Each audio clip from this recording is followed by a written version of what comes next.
G'day, mate. 40 here. I'm streaming live on a new channel over at kick.com/Luke Ford.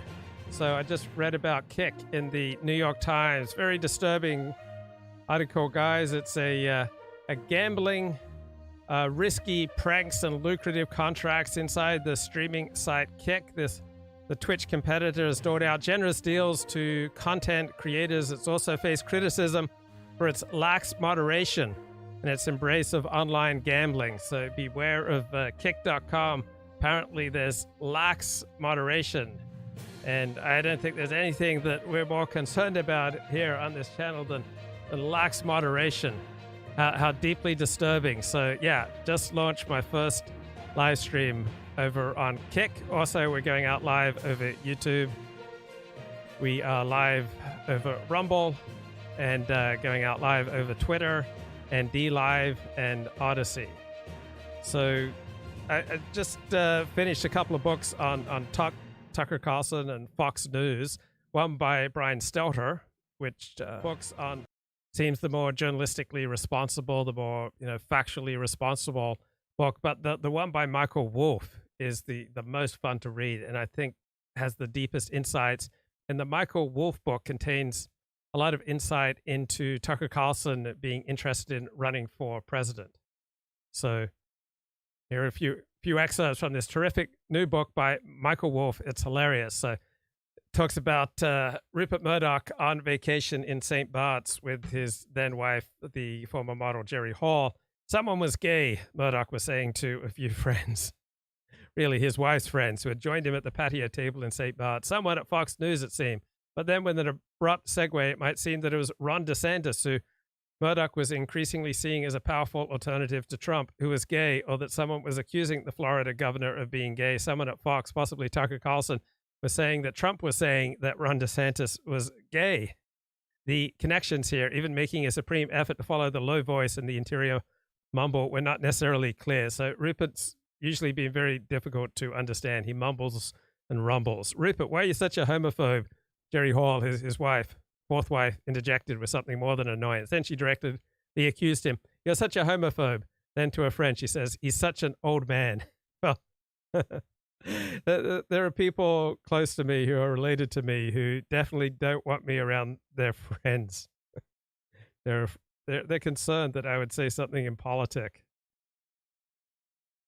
Despite having alienated half the nation, Tucker Carlson was an adroit politician. His varied circle included the casino billionaire Steve Wynn, the actress Harvey Weinstein accuser Rose McGowan, the former New Yorker editor and chattering class doyenne Tina Brown, and the Nevada brothel owner Dennis Hoff, at whose establishment Tucker Carlson lost his virginity at the age of 14, taken there along with his brother by the family nanny at his father's direction, and at whose funeral he delivered the eulogy along with porn star Ron Jeremy. So apparently Tucker delivered the eulogy for Dennis Hoff. It included almost every journalist on the hunt for Trump gossip, which Tucker Carlson was almost always willing to supply with verve and finely calculated indiscretion. He was liked by almost everyone who had spent time with him. That speaks very well of Tucker. Carlson had devoted great effort to his relationship with the Lachlan Murdoch, the son of Rupert Murdoch. Over the resentment of Fox managers, he'd come to report directly to the largely absent CEO, meaning in effect he had no day-to-day boss and had achieved carte blanche to do with his show what he wanted. But for Tucker Carlson, there was something going on. If James Murdoch succeeded, Tucker Carlson's transformative comet-like success would abruptly and ignominiously end.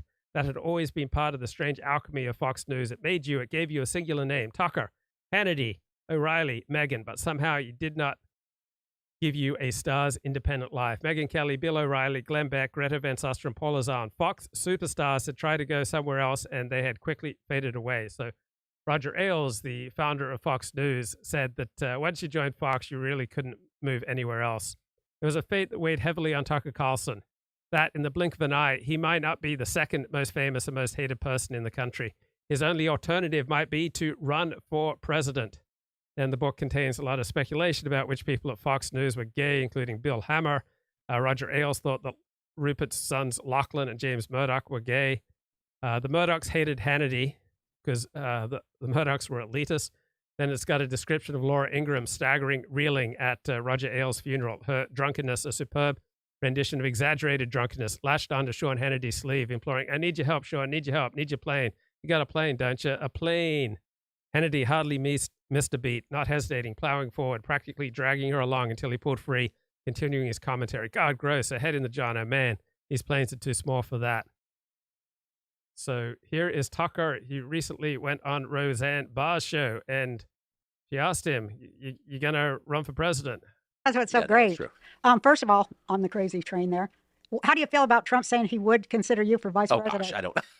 I put that in the category of asteroids striking the Earth.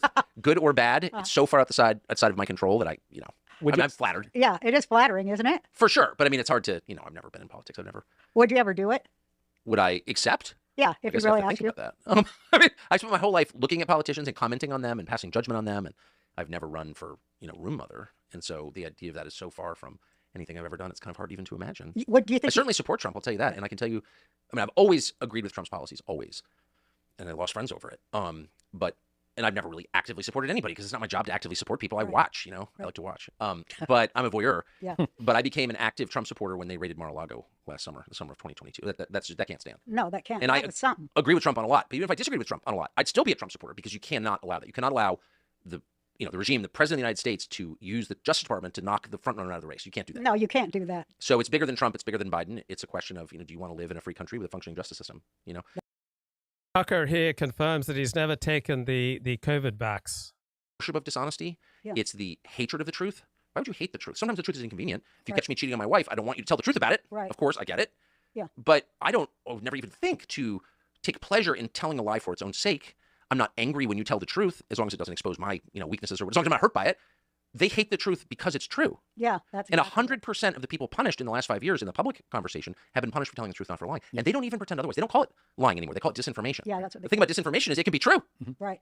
But it's still verboten. How does that work? Because it's the kingdom of lies. It is a kingdom of lies. That is exactly. Think about all these physicians that go, I can't in good conscience go along with this edict. Yes. And they lost everything. Oh, I know. Americans lost everything. Well, because think about all the physicians who did go along with it. That's what I keep thinking. Well, I feel like they're village of the damned. I think. And there will come a time when they will answer, when it's just like, okay, you're going to the grocery store and you're going to get the evil eye from 10,000 people. I hope that's true. I do. Because I believe in justice. I don't hope for anyone suffering, but I also think you can't just pretend that it didn't happen. We didn't. And as someone who didn't take the vax and really felt under attack because of it. Me too. It sticks with me a little bit as someone whose children were targeted for vaccines. Like, you can't go to school unless you take a vaccine. I mean, it was a big thing in my family. It was a big thing. And for a lot of people. And then to act like it didn't happen it's too much. It's too much. There has to be, people demand, I think nature demands, certainly every world religion. I mean, Tucker's still very much on the top of his game. I mean, he has so much energy, so much passion, so much drive. He's the most interesting thinker on cable TV news when he was on cable TV. So I would not be surprised if he raises vast sums of money. I mean, tens of millions of dollars. He's taken over basically his entire team from Fox News and brought them over to his new operation. He's flying all over the world, interviewing important people. I still think Tucker's on an upward trajectory. I don't think that this Fox firing is ultimately going to be terribly damaging to him. Demands a moment where we say, maybe we don't, punish the wrongdoers, but we acknowledge that they did wrong. Yeah, and they do too. And they acknowledge it. That's exactly right. Yeah. That there's contrition and repentance. Like, these are essential admittance. Steps in the process of healing. Like admittance to know you did something wrong. What's the first of the 12 steps? Admitting it. Right. But that's like, what's the first step in any of the Abrahamic faiths? Good little bits in this Tucker interview. /RB, use promo code RB for 10% off. No, I'd rather be on the street. I'd rather be poor. Yeah, I've been poor. It's not preferable, but better than working for those people. Yeah. It's something, isn't it? Well, it's just, yeah. Remember I sent you that video when you got fired about, it was you and it was a guy with your head, but he was tap dancing and he was getting thrown out and then he starts flying. Remember that? Do you feel like you're flying? Well, I was not surprised. I mean, of course I was surprised. I didn't expect to get, my show canceled Monday morning, but I wasn't, if I took 3 steps back, I was not surprised at all. Mm-hmm. First of all, television's like that. Mm-hmm. People get fired. There are all kinds of lines that no one will explain explicitly. I'm a very literal person, so I would totally happy if I'm knowledge, I would always say, just write it down for me. Yeah. Oh, I can't say, just send me a text. I've got a bad memory. Yeah. That's what I say too. Oh, I can't be conservative on a conservative TV channel. Just write that down for me, if you would, just so I can have it as a reference point. Oh, well, the lines. No, I really don't, because I'm kind of stupid. So if you could just, so I knew on a gut level, I knew, they were very nice to me. I should say that and be clear about it. They were very nice to me the entire time I was there, but I could feel that they strongly disagreed on the war in Ukraine stuff. Mm-hmm. Do you think that's what it was? I mean, I don't. I'm just speculating. They really didn't like that at all. The January 6th stuff, they really didn't like. I think a bunch of people quit over that.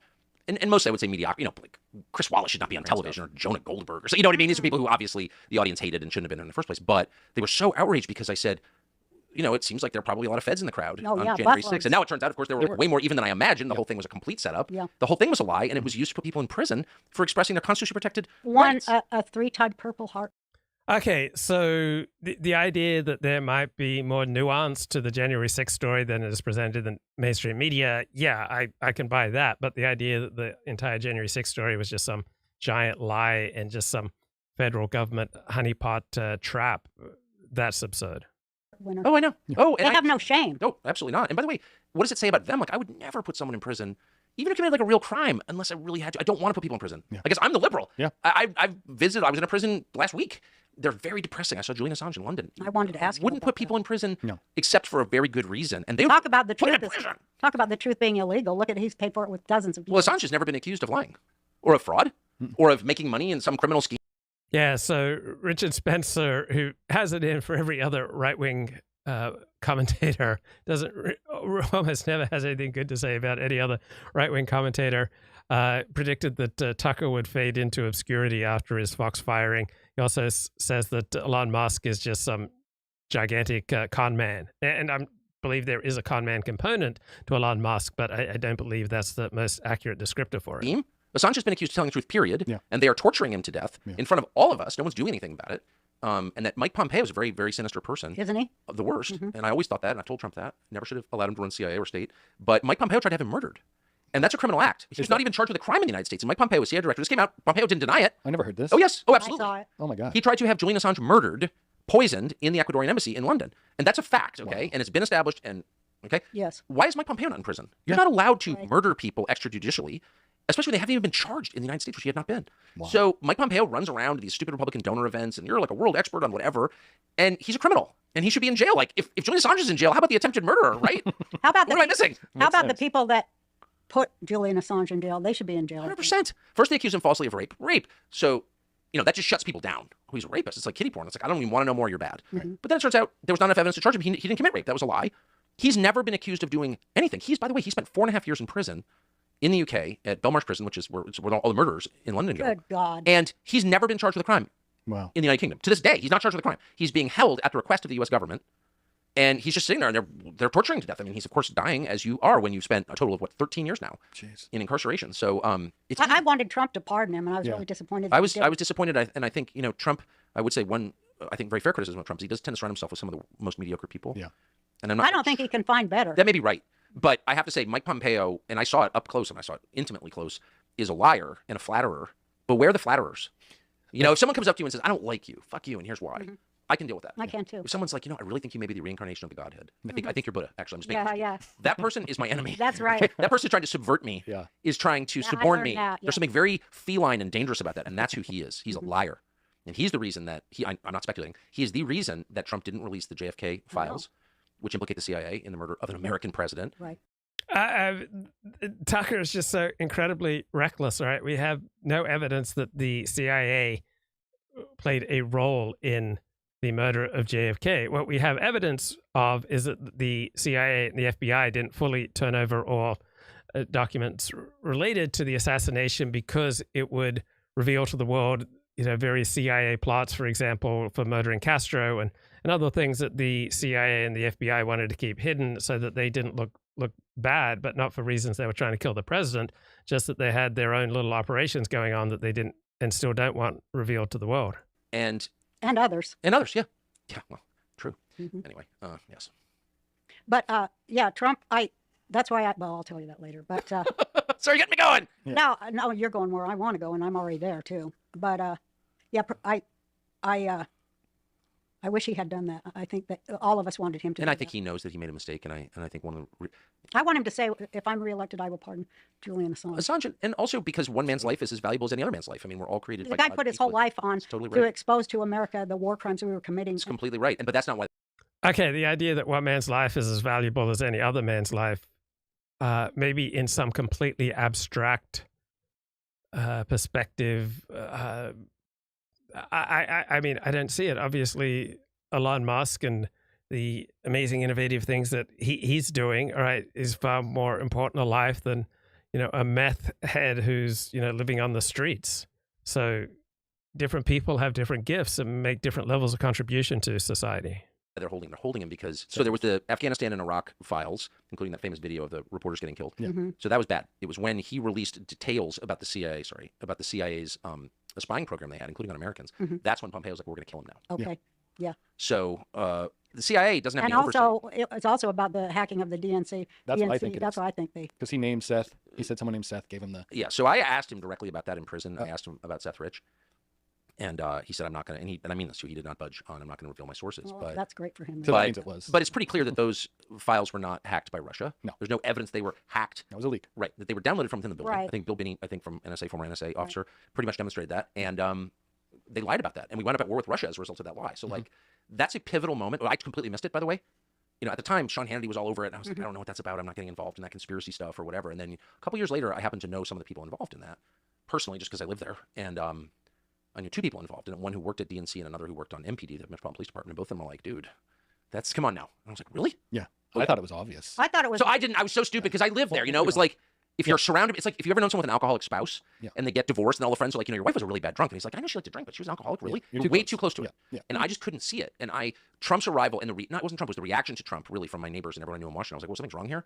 You can't even answer simple questions about why we're doing certain things, why NATO exists or whatever. Yeah. That was the first tip off, but it took me several years to realize just how screwed up all this stuff was. Yeah. Because I knew everyone involved. I mean, you spend a lifetime somewhere in a small town like DC, you know everybody. And I'm like, I can't believe so-and-so was involved in something like that. And then a lot of that stuff is true. Yeah. I mean it too. And I'm not speculating at all. And I'm trying to be responsible and not overstate or I'll say it whatever. for you. But you'll say it. But I'm just telling you, I guess what I'm saying is the more you know about it, the truer it up. Okay, I got Stephen J. James. Stephen, if you want to pop on the show, love to have you. Just let me know in the chat or via Twitter. I'll send you an invite. So I am now into about day 10, day 11, a very low dose of Adderall, taking 5 milligrams twice a day. So very subtle effects. So I don't notice a big boost in energy or productivity or focus. So the effect of the Adderall is so subtle. All right, I just don't directly see it. I just notice that I do better with mundane details of life, and I notice that I'm less verbally impulsive, and I just seem to be handling life better. And as I share my ADHD diagnosis with people, I'm hearing from other people, all right, other adults, all right, who recently became diagnosed with ADHD, got a medication, completely transformed their life. And like me, they have some experience of regret where they look back over their life and they realized how it could have been so much easier, so much more effective, how there were so many more paths that would have been open to them if they'd gotten this diagnosed and medicated much earlier. So you walk around with some untreated problem like ADHD, and it can essentially mean that the normal pleasures of life are not available to you. And then you get it, and it's not like it's amphetamine, but it has the opposite effect of what you'd expect for someone with ADHD. It's calming. The mind, kind of calms and clears rather than getting all jittery. So as I understand it, people who can't sleep and get jittery on Adderall, it's when they're taking it for non-prescribed reasons, when they're not truly ADHD. That's just what one person told me. So far, no negative effect on my sleep from it. Greater ease with focus and paying attention to mundane details of life, and less inclination to act out and say inappropriate things. Obviously is. Yeah, Well, right that's in our face. It's right in your face. It's not like, where the emperor goes down the street naked on the horse and the people are like, hey, you're naked, or somebody says, some crazy old Jewish lady goes, hey, you're naked. you. And they try to lock her up. But it's even worse because it's like, he's not just naked and waving his penis in everyone's face in the parades, which they're doing. He's rubbing his butt right on our nose. It's totally because true. he's like, do something about, you don't like it? What do you mean you don't like We're getting teabagged. There's no doubt about it. Absolutely. That's the. It's funny. I was in my late 40s. Sorry, that's so vulgar. I'm so vulgar. I love it. Roseanne No, Barr but podcast. I spent my whole life. Tucker is authentic. All right. I don't feel like there's an enormous difference between the Tucker Carlson you get online and the Tucker Carlson you get doing a show and the Tucker Carlson you know in real life. As Michael Wolff said, everyone who interacts with him tends to like him. Hearing the baby boomers talk about the Kennedy assassination, and I'm just like, come on. We had a Warren Commission. There was this guy called Harvey Oswald, a Marine. He defected to the Soviet Union. It's obvious. Like, he hated Kennedy because he was a Cold Warrior. It all made sense to me. I was literally in my late 40s before I was like, wait a second. The lone gunman kills the lone gunman? On TV. On TV? Like, wait, what are the odds of that anyway? 2 lone gunmen, really? And anyway, so then it culminated last year when I spoke to someone at the age of 53 who had seen the classified files that were not being released. And I spoke to someone directly. I'm not speculating. It's someone who I know for a fact saw them and who told me directly on the phone, yes, they implicate the CIA. Wow. James Jesus saying. I mean, this is how a lot of conspiracy theorizing goes. I know someone who saw the documents and they implicate the CIA. Well, they may implicate the CIA in all sorts of things, but they don't implicate the CIA. There's no evidence to believe. All evidence points against the CIA being implicated in JFK's assassination. CIA is a big operation. It's not everyone in the CIA, but the operations directorate run by this guy called Angleton, very famous guy. They had absolute knowledge of this and participated in it. And I was like, my head exploded. I was like, I cannot believe all the crazy people were. Well, right. So it was so obvious to everybody else, but because I lived there, I knew, of course. All right. So I think a lot of the things that Tucker says are absolutely absurd, including that. Get waxed, That's blah, true. blah, blah. Well, you could shave your balls back a bit. Anyway, let's get back to Tucker. So I smoked one. I tried to smoke it, and I quit when I was 45. I'm now 54, so 9 years ago. And I didn't like it. It's disgusting. Really? That's cool. It was sad. And I So Tucker's talking here about trying smoking cigarettes again. was like, oh, I'll probably get hooked again. But you can't smoke anywhere, so I figured I'm not going to get it. And I was sitting alone in my barn, and I was like, I'm going to fire one of these puppies up. And I smoke cigars, and I chew tobacco actually secretly quite a bit. He loved this. And then I use Zen. Yeah. I used to dip Copenhagen my whole, since 1983, 40 years. I've really enjoyed it. But there's nothing like it. I lost the taste. It was like sucking it in. I didn't like it. Well, they're different now. It's Well, just like McDonald's isn't as you good. can't just do Different it once, honey. You got to keep I know. trying I to. know. I should have. Why I should the have fifth done. one you do? You guys can go smoke now. The best Don't make cigarette us. I ever had, I smoked Camel regulars, the little ones, my whole life. Oh. And then I switched at the very end of last year, I smoked American Spirit Blues. That's what everyone smokes I now. hate those. Man, I take the filter off those things. I don't like filters. I never liked them. And I take the filter off that thing, and it was the strongest cigarette I've ever smoked in my life. Ever. Stronger than Camel, Lucky Strike, Pall Mall, anything. Chesterfield. I mean, like, stronger than any of the French cigarettes. Well, those are some good ones. That's a strong cigarette. Yes, it is. Whoa! That does, you read about when there's a spate of ODs, in a big city, there's always some batch of heroin or fentanyl comes in that's like especially pure, and all the junkies line up for it, and they'll hear that someone died of it, and they'll go buy it. No, that's the marketing. It's the marketing, Yeah. exactly. And I that's want what American Spirit Blue with no filter felt like. Wow. What was? Oh, No, go ahead. I wanted to ask about the Spain trip. I know we're running. No, I got to do my cigarette story first. My first cigarette, I got to tell you, I told you about my dad, kind of loony. Yeah. Was he a smoker? Oh, hell yeah. Old gold. Old gold? 5 packs a day. Filter tipped or not? No filter. Yeah. One like this all day. So he thought it was real funny. I was 3. He taught me to smoke when I was 3 years old. Oh, that's so great. I know. It was so Teach your good. children, I always say. And I did it, and he'd have his friends, and he'd go, "Come here, Rosie," and so I'd do it. They'd all laugh, I knew how to do it real young. It's such an expression of, I don't know, don't even get me going. But I think, obviously smoking long term is bad for you physically, of course. It's not bad for you spiritually. It's so good. Dietrich Bonhoeffer in his Letters and Papers from Prison, which I totally recommend. He's in Flossenburg prison in Germany. He's been implicated in the Hitler assassination plot, and he's going to be hanged, which he was, right, at the end of the war in 1945. But there's this collection of letters to his sister. He was unmarried. And in it, he's talking about God, and God is sustaining him, and he thinks he did the right thing, even though he'll be killed. But every letter is like, please send more tobacco. Almost out of cigarettes. C.S. Lewis, same thing. There's no, smoking is bad for you, but it is not a sin against your spirit at all. At all. And I do think that having done drugs, I'll admit it, a lot of drug use it changes who you are, actually. Right. And it makes it harder to have meaningful relationships What with people. about So the how fact that can we you- hate cigarettes, but encourage everyone to smoke weed that's like 40% THC is completely changing your brain. Or prescription drugs. What, or SSRIs or whatever. Well, that's how I was going to ask you, because freaking you said crazy. your writing process, and I'm like, dude, how can you write if you're not smoking? Well, it was because that's why I started to get difficult. But the Zyn, I have to say, which is just concentrated nicotine, really helped. But I missed it. And Did it affect but I'll tell you your what, I don't writing? take anything else. I don't even take Adderall. Did it affect your writing that you couldn't smoke? Well, if I'm being totally honest, I've only gone off nicotine once in my life since I was a child. I started when I was 13, and so I've smoked or used nicotine for 41 years, and I've only gone off for one. How long was it, Emily? 3 or 4 months? Yeah, but I mean, Emily's worked for me like that. I just went like that. No, yeah, I gained like roughly about 40 pounds and became crazy and started. I think I'd like to think I get along with everyone I work with, and I never have. Have you ever heard me yell at anyone? No, I'm not a yeller at all. And I went so crazy on someone from the HR department when I went off. I went so crazy on this person who's like the head of HR in the city that I probably shouldn't talk about this, but because I was off nicotine and she looked afraid, and I could feel myself. I was like, I lost control. I said, get the fuck out of my office right now. And then I filed an HR complaint against the head of HR. and I called my producer, and I'm like, I want to file an HR complaint. Will you file it? And he's like, whoa. So yeah, it made me, I think if you use anything long enough, I'm not bragging about this at all, by the way. I'm saying this with some contrition, and I'd like to apologize to her for being that crazy. But yeah, I mean, some people, I guess, are meant to live without it, but not you. Probably not. But what about when you... Okay, let me quickly run down my recommended reading list. Novels: Middlemarch by George Eliot, the best novel about under-earning. War and Peace by Leo Tolstoy, best novel ever. Predisposed Liberals, Conservatives, and the Politics of Political Differences. John M. Doris's 2005 book, Lack of Character, Personality, Moral Behavior. A few books by John Mearsheimer, The Tragedy of Great Power Politics.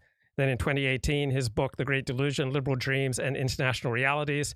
I recommend Charles Murray's book, The Bell Curve, Intelligence and Class Structure in American Life. Some books by Mark B. Shapiro, such as Changing the Immutable, How Orthodox Judaism Rewrites Its History, and Limits of Orthodox Theology, Maimonides' 13 Principles Reappraised, as well as his first major book, Between the Yeshiva World and Modern Orthodoxy, The Life and Works of Rabbi Yehiel Yaakov Weinberg. I recommend Robert Caro's 1974 book, The Power Broker, Robert Moses and the Fall of New York. So Robert Moses, for about 40 years, was the most powerful man in New York, even though he was never elected to anything. So an excellent book on the nature of power. I recommend a short little book by Viktor Frankl, came out in 1946, Man's Search for Meaning. I recommend Ronnie Goldman's work in progress, Conservative Claims of Cultural Oppression on the Nature and Origins of Conservaphobia. For recovery and mental health, I recommend Forgive for Good, A Proven Prescription for Health and Happiness by Fred Luskin. I recommend Herb Kay's Guide to the 12 Steps, 12-Step Guide to Using the Alcoholics Anonymous Big Book, Personal Transformation, The Promise of the 12-Step Process. Men and Marriage by George Gilder, came out in 1986. The 9 Questions People Ask About Judaism by Dennis Prager and Joseph Telushkin. Albion Seed, 4 British Folkways in America by David Hackett Fisher, as well as his 2012 book, Fairness and Freedom, History of Two Open Societies, New Zealand and the United States. I recommend French neuroscientist Hugo Mercier's 2020 book, Not Born Yesterday, The Science of Who We Trust and What We Believe. I recommend journalist Annie Murphy-Paul's 2021 book, The Extended Mind, The Power of Thinking Outside the Brain. I recommend The Examined Life, How We Love and Find Ourselves by Stephen Gross. I recommend Eric Hoffman's 2019 book, White Shift, Populism, Immigration, and the Future of White Majorities, as well as his 2004 book, The Rise and Fall of Anglo-America. I recommend James Tabor's 2012 book, Paul and Jesus, How the Apostle Transformed Christianity. I recommend Philip Shannon's 2009 book, The Commission, The Uncensored History of the 9/11 Investigation. I recommend a 2012 book, Attached, The New Science of Adult Attachment and How It Can Help You Find and Keep Love. I recommend Sue Johnson's 2013 book, Hold Me Tight, 7 Conversations for a Lifetime of Love. I recommend The Father Factor, How Your Father's Legacy Impacts Your Career, and The Mother Factor, How Your Mother's Emotional Legacy Impacts Your Life. I recommend Betrayals, The Unpredictability of Human Relations by Gabriella Turnaturi, and Corporate Confidential, 50 Secrets Your Company Doesn't Want You to Know and What to Do About Them by Cynthia Shapiro.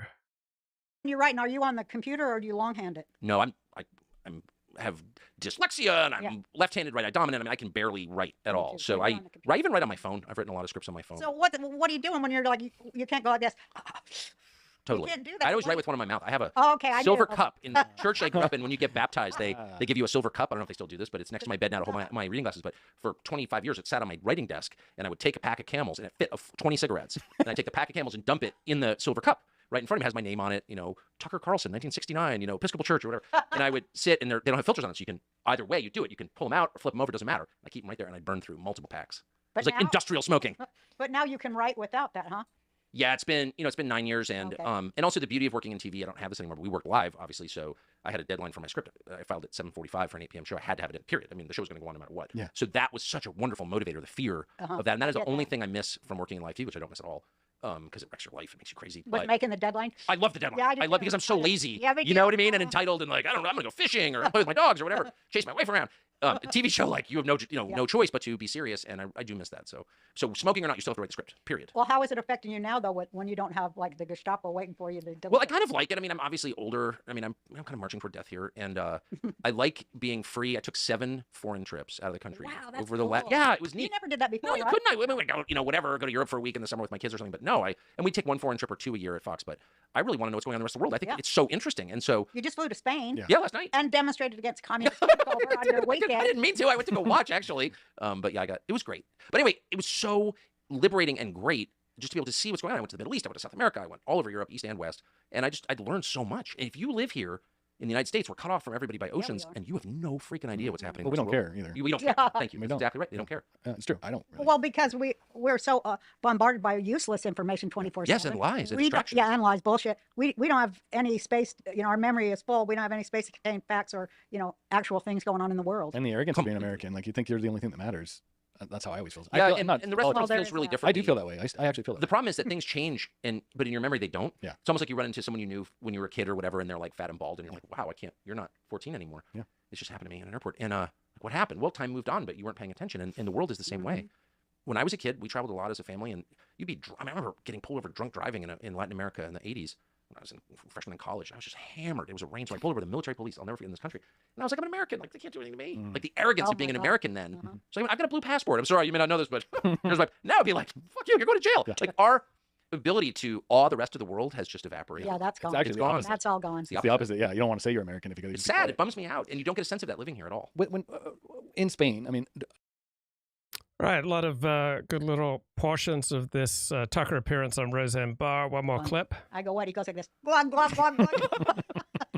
But I want to ask you before. I don't know how long we have. We have a few minutes. I have to hit the hour mark, so we got about 7 minutes. Ask him about Kaczynski. Yeah. That's what we really want to talk about. If you want, I don't want to get in trouble. Oh, Uncle Ted? Oh, we love it. You and I were talking about it. Genius. Yeah, I mean, I don't want. So let me just say, I'm really trying to be a responsible citizen. You can edit anything out. But we kind of get crazy. No. I just want to say, like, I think it's very bad to send mail bombs to people. Of course. Absolutely unacceptable. And David Glorenter, who is one of the people I respect in this world, who's a computer science professor at Yale, was gravely injured by Ted Kaczynski with a mail bomb. So I'm totally opposed to that. But also, I'm opposed to the personal behavior of many artists and intellectuals. I can't think of a single. I love Tolstoy. I'm glad my daughter didn't marry Tolstoy. Yeah. Do you know what I mean? So, like, I'm capable of separating the two. The Industrial Society and Its Consequences, and then the second book, whose name escapes me, but I read them both. He wrote in prison.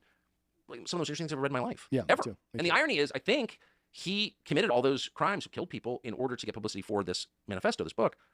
And it had the opposite effect, which people, which is that people ignore it because it's the rantings of a crazy man. Well, read the book. And basically the thesis is, I mean, he was no liberal either. I didn't realize that. No, he was not. No, he's a genius. He's like one of the youngest math professors in Berkeley history. And let's get Stephen James back onto the show. Stephen, what's going on, man? What's new with you? Hey, Luke. Is my audio okay? Yeah, you sound great. Excellent. Thank you for having me.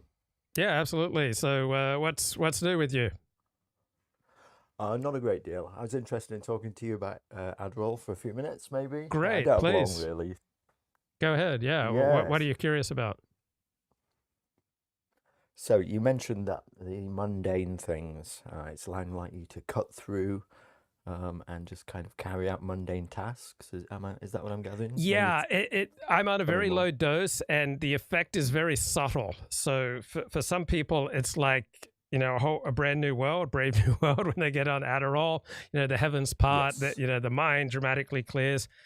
I would have a hell of a time pointing directly to anything because it's a low dose. But I do think I do think it's very subtle. But I think I do a little better paying attention to mundane tasks, routine details of life that aren't exciting, that I would previously, my mind would just go to sleep about.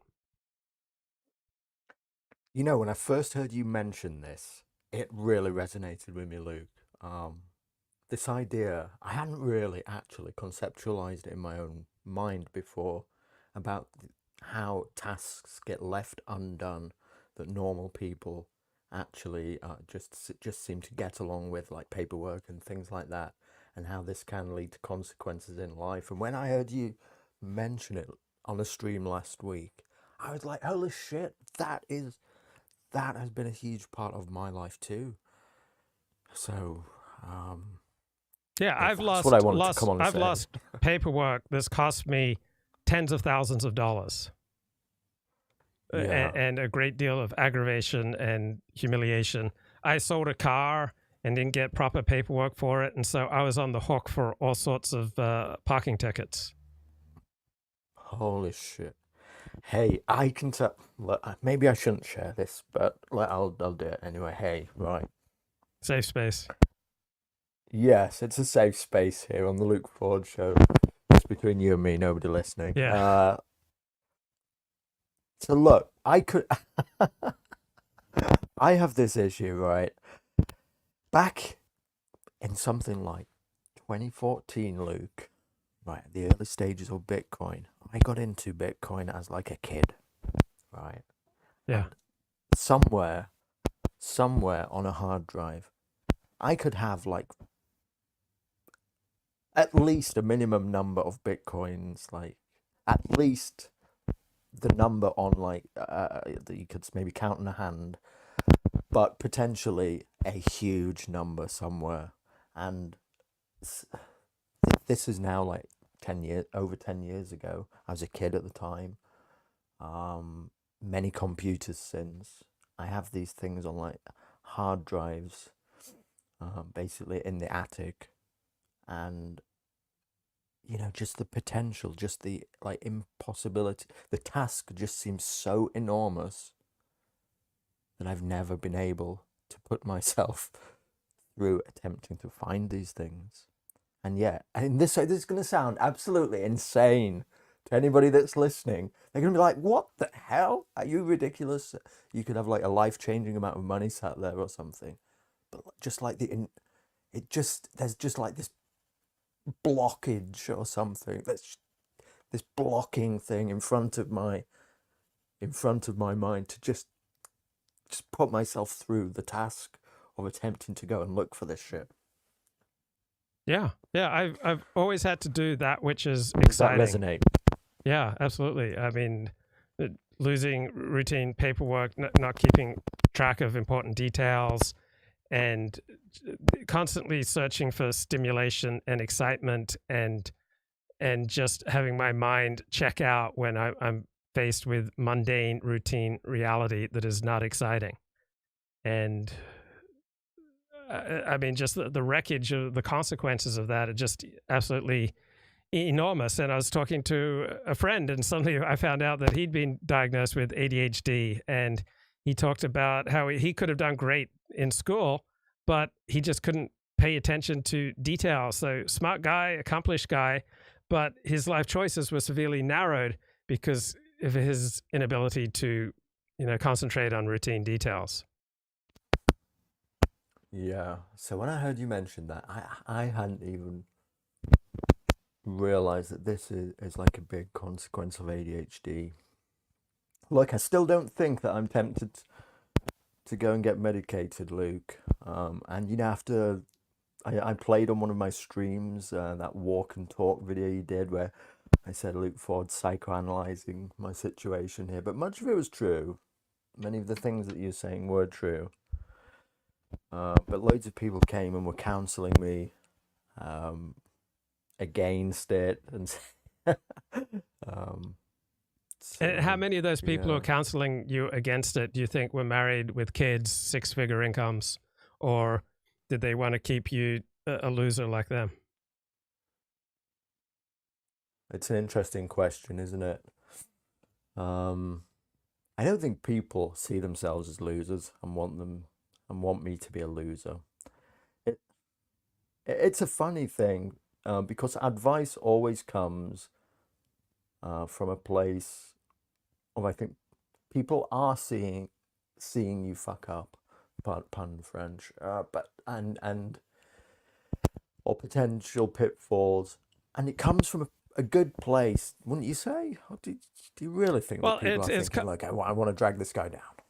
No, I don't think they're explicitly feeling I want to drag this guy down, but we see the world as we are much more than as the world is. So people generally don't want you to change. I mean, people who enjoy your streams don't want you to change, even though what may well be in your best interest may well be for you to stop streaming. I mean, I'm not recommending this. I'm just saying that your best interests and the viewer's best interests may be, in fact, going in completely opposite directions. Yes. I'm getting a lot of bumping with the mic. I don't know if you're able to not bump your mic. I mean, your sound's good aside from the bumping. But aside from the idea of giving advice comes from a good place. It comes from the place of the person who's giving the advice. And so if someone's messed up, they are overwhelmingly going to give you messed up advice. They can't help it. If someone's in a good place, they're probably going to give you good advice because, again, they almost can't help it. So I remember in one of my 12-step programs, it talks about the need to rescue and the need to be rescued come from the same sick place. I know at various points in my life, I've wanted to be rescued. And then I've also had times where I've gotten, an emotional high from rescuing others. And yeah, I recognize that comes from a sick place. And so we can't do anything but speak from the position that we're in. So I would just be highly skeptical that these are high-functioning people who are telling you, stay just the way you are. Yeah. How have you dealt over the years with audience capture, Luke? I don't know if that's the right term, but people no, it's want the you right to term, and I've struggled with. I mean, it's been intoxicating to me because, I grew up in foster care, so I've always been looking for love. I wouldn't do so many live streams if I wasn't looking for love, and if I wasn't so awkward at getting and receiving it in real life. So, audience applause is highly emotional experience for me. It's really just washed over me. But then I've seen the humiliation that has often resulted from it, and so I guess just the pain and humiliation. All right, it's nothing without specifics. So I'll get a bigger audience the more extreme the shows I do. All right. And the more I will get more applause, the more extreme I go and the more anti-establishment I go. So I noticed that when I really burst on the scene in 2018, like doing shows with Mike Enoch and Eric Stryker and people of that ilk, those would get the most views, the most applause. And when I could say anything that was at all akin or sympathetic to what these people were saying, that's what would get me the most applause. And luckily, at about the same time I started doing that, I read The Dangerous Perils of the E-Personality. And I kind of, I was able to somewhat spot what was happening, but I still got sucked in, right? I still, said things that I regret. It's very difficult. But it's a symptom. Almost everything's a symptom of something deeper. So, to the extent that I've been able to build a life of self-respect for myself over the past 6 years approximately, the less vulnerable I become to audience capture. So the problem is not audience capture. The problem is how vulnerable am I to things like audience capture, but also 100 other things as well. So as long as I'm vulnerable, people are going to come along and take advantage of my vulnerability, or they're going to, incentivize me to go in directions that are against my best interests. But the problem's not audience capture, and the problem's not other people. The problem is that I don't consistently lead a life of self-respect from the time I get up in the morning to the time I go to bed. Once I have a pretty good handle on that, then audience capture largely disappears as a problem. Once you, so for me, adopting the mindset that everybody knows everything, so graduating from the idea I'm trying to get away with something, so that was essential. Also, what would my words and deeds look like if they were published on the front page of the New York Times fairly and accurately? I mean, imbibing those two ideas kind of helped me to develop a life of self-respect, and then audience capture just didn't become much of a problem. Like, I used to like to gamble in high school, but I haven't gambled since high school because I kind of got that sorted out. Gambling's not good for me. So I watch sports, and there are innumerable gambling ads, but they don't really have much of an effect on me. And so audience capture no longer has much of an effect on me because I've largely created a life that from the time I get up, usually on average at 4 a.m., the time I go to bed, usually on average about 8:30, 9 p.m., I'm pretty much doing everything that not only I would respect, but my family would respect, people in my synagogue would respect, and you would respect if you knew the details. It's not like when I'm not live streaming, I'm engaging in behavior that I'd be appalled and ashamed and embarrassed to have put forward to the world. Yeah, I'm sure you experienced it too. The moment that you start to get a little popular, people want to befriend you, and people you become more interesting to people, or people just want to have you around, and then they start talking to you or feeding you things that they want you to do. Am I resonating in any way? Yeah, absolutely. Yeah. Because How do you say everyone has no their to own people, agenda. Luke? How do you say no to Again, people who you want to impress? How do you do that? Yeah. So I definitely there are a lot of people who I want to impress, but that's a symptom.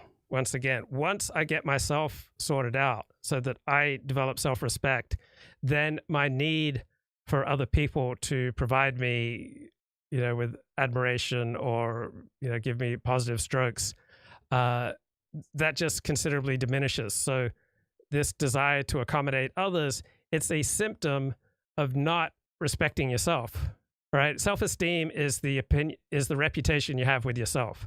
And if you can develop a good reputation with yourself, then it's not nearly as important to one to meet the needs of other people, particularly if you see them going against your own best interests. So I think it's primarily a matter of getting yourself together, developing a good reputation for yourself with a life worthy of self-respect, and then these other problems considerably diminish. So I'll still meet people who intoxicate me, particularly pretty young women or very successful and accomplished men, and it's like, oh, I just want to hang around with these people. I want their good opinion, but my yearning for that is considerably diminished if I'm standing on my own 2 feet and I'm leading a life that not just I would respect, but would be considered respectable if it was broadcast to the world. Sure. Yeah, those two are often in conflict, as I see it. I never go around thinking, do I respect myself or things like that. I think in many ways my self-esteem is probably wholly in what other people think of me. And as I go around in the world, I'm thinking, how do other people judge me? How do I come across? What is my reputation to these people based upon what they know of me already? I rarely ever spend a moment to think. Yeah, maybe we're just in two different mindsets here. So you go around thinking, do I respect myself, like actively? Is that what you're saying? Well, that's my primary goal. Now, I definitely get around other people, and I think, why aren't they including me? Why aren't they inviting me? I went on a hike a few months ago, and I ran into 4 acquaintances of mine, like people I've known for years. And when we were done saying hi and we'd gone our separate ways, I was thinking it would never have occurred to any of these blokes to invite me along. Holy shit, yeah. So I still feel that keenly, when I'm not invited to play, when I'm not invited in, I still feel that. I think, though, my primary consideration is, do I respect myself? And evidence for that is that I frequently do live streams where virtually every single person in the chat disagrees with me, and I don't back down. So I am very pro-vaccination. The overwhelming majority of my audience is anti-COVID vaccination. I am pro getting medicated for ADHD. The overwhelming majority of my audience is opposed to getting medicated for ADHD. I believe that the 2020 elections in the United States were fair, and that voter fraud would not have played a significant role in the outcome of those elections. Most of my audience passionately disagrees with me. I'm coming around on that one. So if I can stand up and I can say things that virtually everyone in the chat disagrees with, that to me is evidence that I've arrived at a place of self-respect, that I say things that I respect, even though everyone in the chat is against me. That shows that I can stand on my own 2 feet, and that I don't need someone else. So I'll just give you one more example. I know I've written something good if after I've composed it, I then open up a new browser and I read the blog post for myself or the essay for myself. And if I get a chuckle out of it, if I enjoy it, then I know I've written something that's good, even if nobody else comments on the essay or the blog post, right? Even if no one else says it's good. Okay. If I read it in a new browser, look at it, and I enjoy it, and I think I'm making some good points, and I get a chuckle out of it, okay, that's self-authenticating. And so I have by no means graduated from comparing myself with others and noticing others. There's no way to graduate, and it's not even desirable. We need to constantly compare ourselves to others for informational purposes. Maybe they're doing things that I need to do, and there are various reasons, and maybe I need to repair those relationships, or we can't help but compare ourselves to others, but we don't have to put the vast majority of our self-esteem in their hands. I find that is a very volatile and dangerous thing. Yeah, it's certainly a challenge. Certainly, definitely in the early stages of gaining any popularity whatsoever. I feel like in, say, the last few months, my online streaming, for whatever reason, has gone like, it's not necessarily my content, but the attention that I'm getting has gone up a gear. And I've noticed a distinct amount of more attention that I'm getting. I even on last night's show, I was just this morning, I was just tuning in to JF Garrieppi's show, and there I was just watching it. And halfway through the show, about 3/4 through, somebody sends a super chat into JF Garrieppi, a guy I've never heard of, and his super chat was, "Dear JF Garrieppi, there appears to be a young man in England called Stephen J. James, who is on the verge of throwing away his whole life or something, and about to become a dissident on the internet. Would you have any advice for such a young man?" And I'm there thinking, what the hell is going on here? And so these are very surreal moments. I don't think I am that guy, by the way, but other people seem to think that that's the situation I'm in. It comes. Go ahead. Yeah. I was just saying, people will rarely see you as you are. People will project, things onto you. And so I think what was going on in that particular instance was someone projecting things onto you because you've been doing more dissident right adjacent live streams over the past few months. So you took a few months off, then you came back and you did with that Thomas guy. You've done, you've met those desperate cravings among people on the dissident right for some content. There's very little that's out there on Sure. YouTube in particular. So you're meeting a desperate need. It's just like a woman who's a 5, all right? And she's hit up by these guys who haven't had sex in years. And, they are flattering her and they are trying to seduce her, and, they are doing absolutely everything they can to try to get their, needs met with this woman who is objectively a 5, but due to the severe nature of their need, she becomes everything to them. And so there is a huge need for the type of material that you're pumping out. And so people are responding to you from that place of great hunger. Okay. Yeah. That's what I think. What do you think of that? It's possible. I'd like to believe people can see some potential in me, and they want. I think that's probably it. They want to mold me to become that thing. They see there's a potential for me to become this dissident right-wing commentator or something. I don't know why. Probably, like you say, it is because I've just started tackling some of these topics. I have Duvid on every other week now. Immigration's coming up. I'm being asked to take positions on these things on the internet. It's probably not in my best interest, but when it happens, you do it, don't you?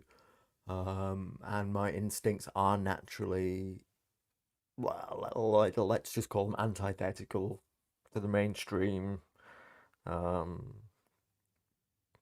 yeah, people also don't like somebody who is like holding back, and so I give a sense of this, that I'm like walking the fence because I'm worried about hate speech laws in the United Kingdom, and that's the right thing to do. I think you would counsel me that this is the right thing to do. Be very careful of what you say. Don't put yourself in any actual real world harm trouble. But people don't like that when they're listening. They want you to drag it out of you, and they sense that it's deep within you, and you just want to blurt it out, and so they're tugging for it to some extent. I mean, I can give you another arena where you would get just as much praise and maybe even more, and that is if you started becoming a commentator on the world of pornography, because again, you don't have a lot of intelligent, Okay. thoughtful people. But if you started providing, regular YouTube streams on, news and controversies going on in the porn world, just like I did on my blog for 10 years, you'd get an enormous amount of attention because, one, there's a huge audience for gossip about the porn industry, and two, very few people are providing it. And so Yes. if you wanted to go swim laps in a sewer, right, you wouldn't keep bumping into people, right? There wouldn't be many people in the sewer like getting into your lane and bumping you as you go for your morning swim. But most people don't want to swim in a sewer. And for normal society, both the pornography industry and the dissident right are considered sewers. Yes, it certainly is. And it's swimming with sharks too. Yeah. So definitely got to be careful of that. Okay, right, Luke, I think I need to hop off. Right. It's been great just talking with you for a few minutes there again.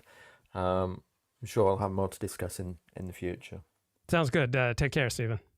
Bye-bye. Thank you, Luke. Thanks for having me. Bye. Yep, bye. Okay, I want to talk a little bit more about this new book by Michael Wolff on Fox News. Just read a few excerpts, then play some more clips from Tucker Carlson.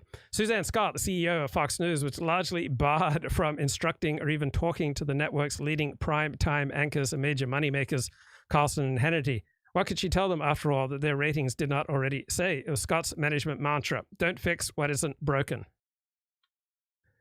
And in the variegated ecosystem of Fox misogyny, Laura Ingraham was derided as a hopeless drunk, a bad drunk, a puke-spewing drunk. And two, she had thrown herself, drunk or not, at every man in the conservative movement. This since her undergraduate years at Dartmouth, that particular hotbed of conservatism in the 1980s, where she first made her reputation and yet never sealed the deal. In a story that has long haunted her, she used a garden hose to flood the basement of a boyfriend who jilted her. She had 3 adopted children now. She was, in the telling of many men at Fox and through a socially unreconstructed conservative movement, a gross, pathetic drunk and a skank. Cue the huge peal of laughter. Every on-air woman of Fox was selected for the feminine role that she could fill, aside from Laura Ingraham. Roger Ailes was very precise about who he was casting and for what role. Beyond that, each woman needed to be not just white, but not ethnic, not to look Italian, Jewish, Hispanic, Greek, or too far from an Anglo-Saxon, Irish, Nordic standard. Long-legged, usually blonde, and in a hairstyle that said somewhere other than New York, and generally a former beauty pageant type. Each needed to have a more particular sexual role function: the girl next door, the vixen, the disciplinarian. It was casting. All had to rise to what Roger Ailes called the American blowjob test. This was a homegrown Roger Ailes theory, which he was pleased to frequently expound upon, about every man's evaluation of whether or not a woman would give head, and with what verve and style. One of his favorite formulations: to get ahead, you have to give some head. So I'm thinking about the Nicolas Cage movie, The Weatherman, and early on, he and his wife go to counseling, and they each have to write something on a piece of paper that they find disappointing about the other. And the Nicolas Cage character wrote down, I feel like your blowjobs lack enthusiasm. I mean, how many women out there enthusiastically give blowjobs in an ongoing relationship? Like the enthusiastic blowjobs that I've received have, almost always occurred in the first week of a sexual relationship. So generally speaking, I think it's true that 6 weeks is about the half-life of a sexual relationship. So about 6 weeks in, it will tend to be half as intense as it was at the beginning. Roger Ailes said that news is a variety show. It's sexy girls and outrageous men. It has to be clear what everybody is playing, what role they are in. Everybody needs to play broad, to play big, to play character. Don't try to be subtle. This is America. So the look of cable news, when he launched Fox in 1996, it looked like a classroom. I wanted Fox to look more like daytime television. So the women were important. Their job was to be familiar to other women in a non-threatening way, and yet still have men want to have sex with them. Accomplishing both of those things was the vital part. Fox women, not yuppie women or aspirational women or professional women. They're TV women, game show girls. They come out of the American imagination. TV put them there. Then there's a great quote from Tucker in the book. I'm not anti-Semitic. I'm not anti-black, Tucker explains. I'm anti-Catholic. Now, he's being partially ironic, but Tucker is high church Anglican. So his atavism, right, his primitivism was a purer kind than that of Fox or even Donald Trump. He reached back further, recalling an even more absolute America. The tumble into a diverse immigrant society began with the Catholics. So Roger Ailes preferred to hire Catholics, particularly Irish Catholics. So when Roger Ailes hired Tucker Carlson, he was straightforward in telling him that his future was limited at Fox, not because he was a conservative who liberals could like, but because he wasn't Irish Catholic. So Tucker's snobby Protestant conservatism, once the identity of the entire conservative establishment, had been upended by Roger Ailes' protean right-wing Irish Catholic garrulousness. Fox and Ailes had helped unite Catholics and evangelicals in their crusade against abortion. Carlson was sniffy toward both down-market versions of the Christian faith, right? Both those versions, Roman Catholicism and evangelical Christianity, that made opposing abortion a top priority. Rupert Murdoch, like Carlson, saw the world in ethnicities far more nuanced than the modern brown-white divides. In this world, there was a whole range of white distinctions involving ever finer meaning and standing. In other words, that all wogs begin at Calais. Liz Murdoch, Rupert Murdoch's daughter, went to Vassar, then unconstrained gay campus. Murdoch would grumble about having to pay for a puff to school. She emerged in the 1990s living with a black man, Elkan Pianim, and she eventually married him and had 2 kids. Then when she was pregnant with her husband's second child, she ran off with another man, Matthew Freud, who she also later divorced. Rupert Murdoch in 2022-2023 became increasingly agitated by reports about Tucker Carlson's possible presidential ambition and the presumption of it. And then Michael Wolff analyzes some of Tucker Carlson's speeches. For an outwardly jovial person, Tucker presents an unrelenting, bleak vision, even a dystopian one. There's no happiness in the American soul. He'll start to work himself up. There's psychic misery everywhere. There are no possibilities of fulfillment or contentment. The culture had delegitimized all those things that had once brought fulfillment and contentment. There was a collapse of morality. This might appeal to the Christian right, but what he specifically meant was a collapse in honesty and personal courage and an individualist ethos, not too similar from the Ayn Rand line. On top of this was a catch-all of moral compasses that included novels, poetry, art. Hunter Thompson, this is where you found truth. His wife is a great reader. Along with truth, beauty was the issue here. Beauty had been lost. Beauty had been sacrificed. His villains were not so much atheists and liberals, but bureaucrats, apparatchiks, cogs in the machine and their collaborators, the establishment, politicians, corporate anything, the Academy, the New York Times, the networks, and even the Murdochs. The problem with all of the above was not their views, not their politics, but they were inherently corrupt, dishonest, unprincipled, bent with an allegiance to no one and nothing except the expedient in themselves. They stood for nothing. They were weak, lily-livered, gutless, craven, and grotesque. It's that there's a massive cost. That's a really good summary of Tucker Carlson's worldview. So Brian Stelter's book is much more journalistically sound, but Michael Wolff's book is deeper. So even if Michael Wolff fails on some of his facts, his level of insight is much keener and deeper than that presented by Brian Stelter. Technology. I mean, if I summon one phrase, there's a massive cost to technology that we don't perceive, and it's entirely possible, in fact, likely, in fact, certain, that technology will progress to a place where we can't control it, and that it will instead control us. And clearly we're there. Yeah. And Clearly. and it's dehumanizing, and it extracts a massive toll from the physical landscape, the environment, which I care very strongly about. Not global warming bullshit, but like the actual environment. The actual planet. Yeah, Yeah. because I love it. Evolution's I'm a not sportsman. I'm an outdoorsman, so it's meaningful to me, very meaningful. So anyway, I think that his two books are among the most interesting I've ever read, and I've given them to people, and everyone acts like I'm crazy or want to live in a cabin in Montana, which of course I do, but I don't think that makes you crazy, actually. I think what's crazy is working at Citibank. Yeah. You know what I mean? And like driving in from some depressing suburb in New Jersey for an hour and a half in traffic to work a soulless job that has no inherent meaning whatsoever. That's probably actually net bad for the world, to be mistreated by some disgusting series of supervisors in the HR department, and then to schlep home to a wife who hates you because you've been emasculated. Like that's the experience of millions of people. Yeah. Is that crazier than living in a cabin alone in Montana and growing your own food? It's way crazier. I agree. Way crazier. I did live in a cabin in the mountains of Colorado. Yeah. Okay, so there's a good little summary of Tucker's worldview, and then a clip that kind of encapsulates it. All right, back to this Michael Wolff book. So it talks about Tucker going to Iowa to talk to Christians and how Tucker presents himself as the last honest man standing. And then there's a Michael Wolff summary of the Tucker speech where Tucker's saying, you see, the issue wasn't merely abortion. It was so much beyond that, meaning that Tucker could then skip over the prosaic abortion debate, and therefore he, a relativist, not to mention a one Episcopalian, could avoid the absolutist demands of the argument. No, the true issue was corporations. He could easily snatch that liberal issue. That's why Tucker was the most interesting man on TV, because he took on many liberal critiques. It was the insidious corporate state with its shadowy means and motives and intentions that wanted abortions, that advocated ugliness, that could accept such soul-killing solutions, such final solutions. Corporations were trying to sell lives of ennui, loneliness, lack of meaning, torpor, conformity, stepfordism, abortion. Abortion, a life without family, lives without the stability of true roles and true identities. To be precluded from calling a woman was a terrible break with nature.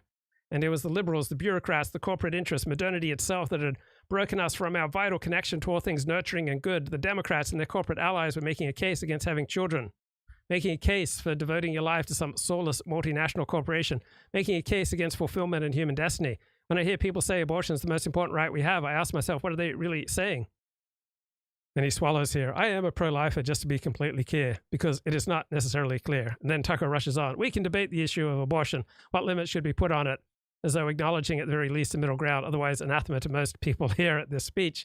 But that's not the real issue. He pivots. We need to take 3 steps back and ask what they are really saying. The corporation, Citibank, Nike, Dick's Sporting Goods, who will pay for women to fly out of state to get an abortion if necessary. These huge companies that are affirmatively promoting abortions are really saying it's more important to serve us than to have a family. You'll be happier as you rise within our company than you would be by having your own children. So I played clips from former corporate HR woman talking about the lengths that businesses go to try to make sure they don't hire someone who is pregnant or is going to get pregnant anytime soon. All right, not much of a culture war going on in Japan, apparently. This is Chris Kavanaugh from Decoding the Gurus. That's a good analogy. It almost reminds me of tripping. It's like, don't fight it. Just let it flow over you and it won't be so bad. Yeah. But do your Japanese, this will be my final question, but do your Japanese colleagues, do Japanese people follow the culture war or anything like that? Not at all. Like, I mean, there are people in Japan that would object to that, but they're a very small minority. And Japan has its own cultural hang-ups and debates going on. And the culture around like guru figures and stuff here is different. There's also really, really robust laws in Japan about public criticism of other people, such that were you to engage in it, defense in most other cases is that what you've said is true. Like against most libel accusations, in Japan that isn't a defense. It doesn't matter if it's true. If you publicly damage someone's reputation, they can sue you. So that's not the main reason. Like there's also the issue about like linguistic competence to do what we would do in Japan would be very difficult. But all the nuance of like a Japanese style influencer types. But yeah, so actually in a sense being based here, it is like my daily life doesn't involve the culture war in any notable way. My family life doesn't involve it, and things in Japan are not really revolving around that, which I regard as perfectly healthy, and I very much enjoy living in Japan. So Japan's current thing is having issue with like nuisance streamers that have been causing trouble. That's their main thing. But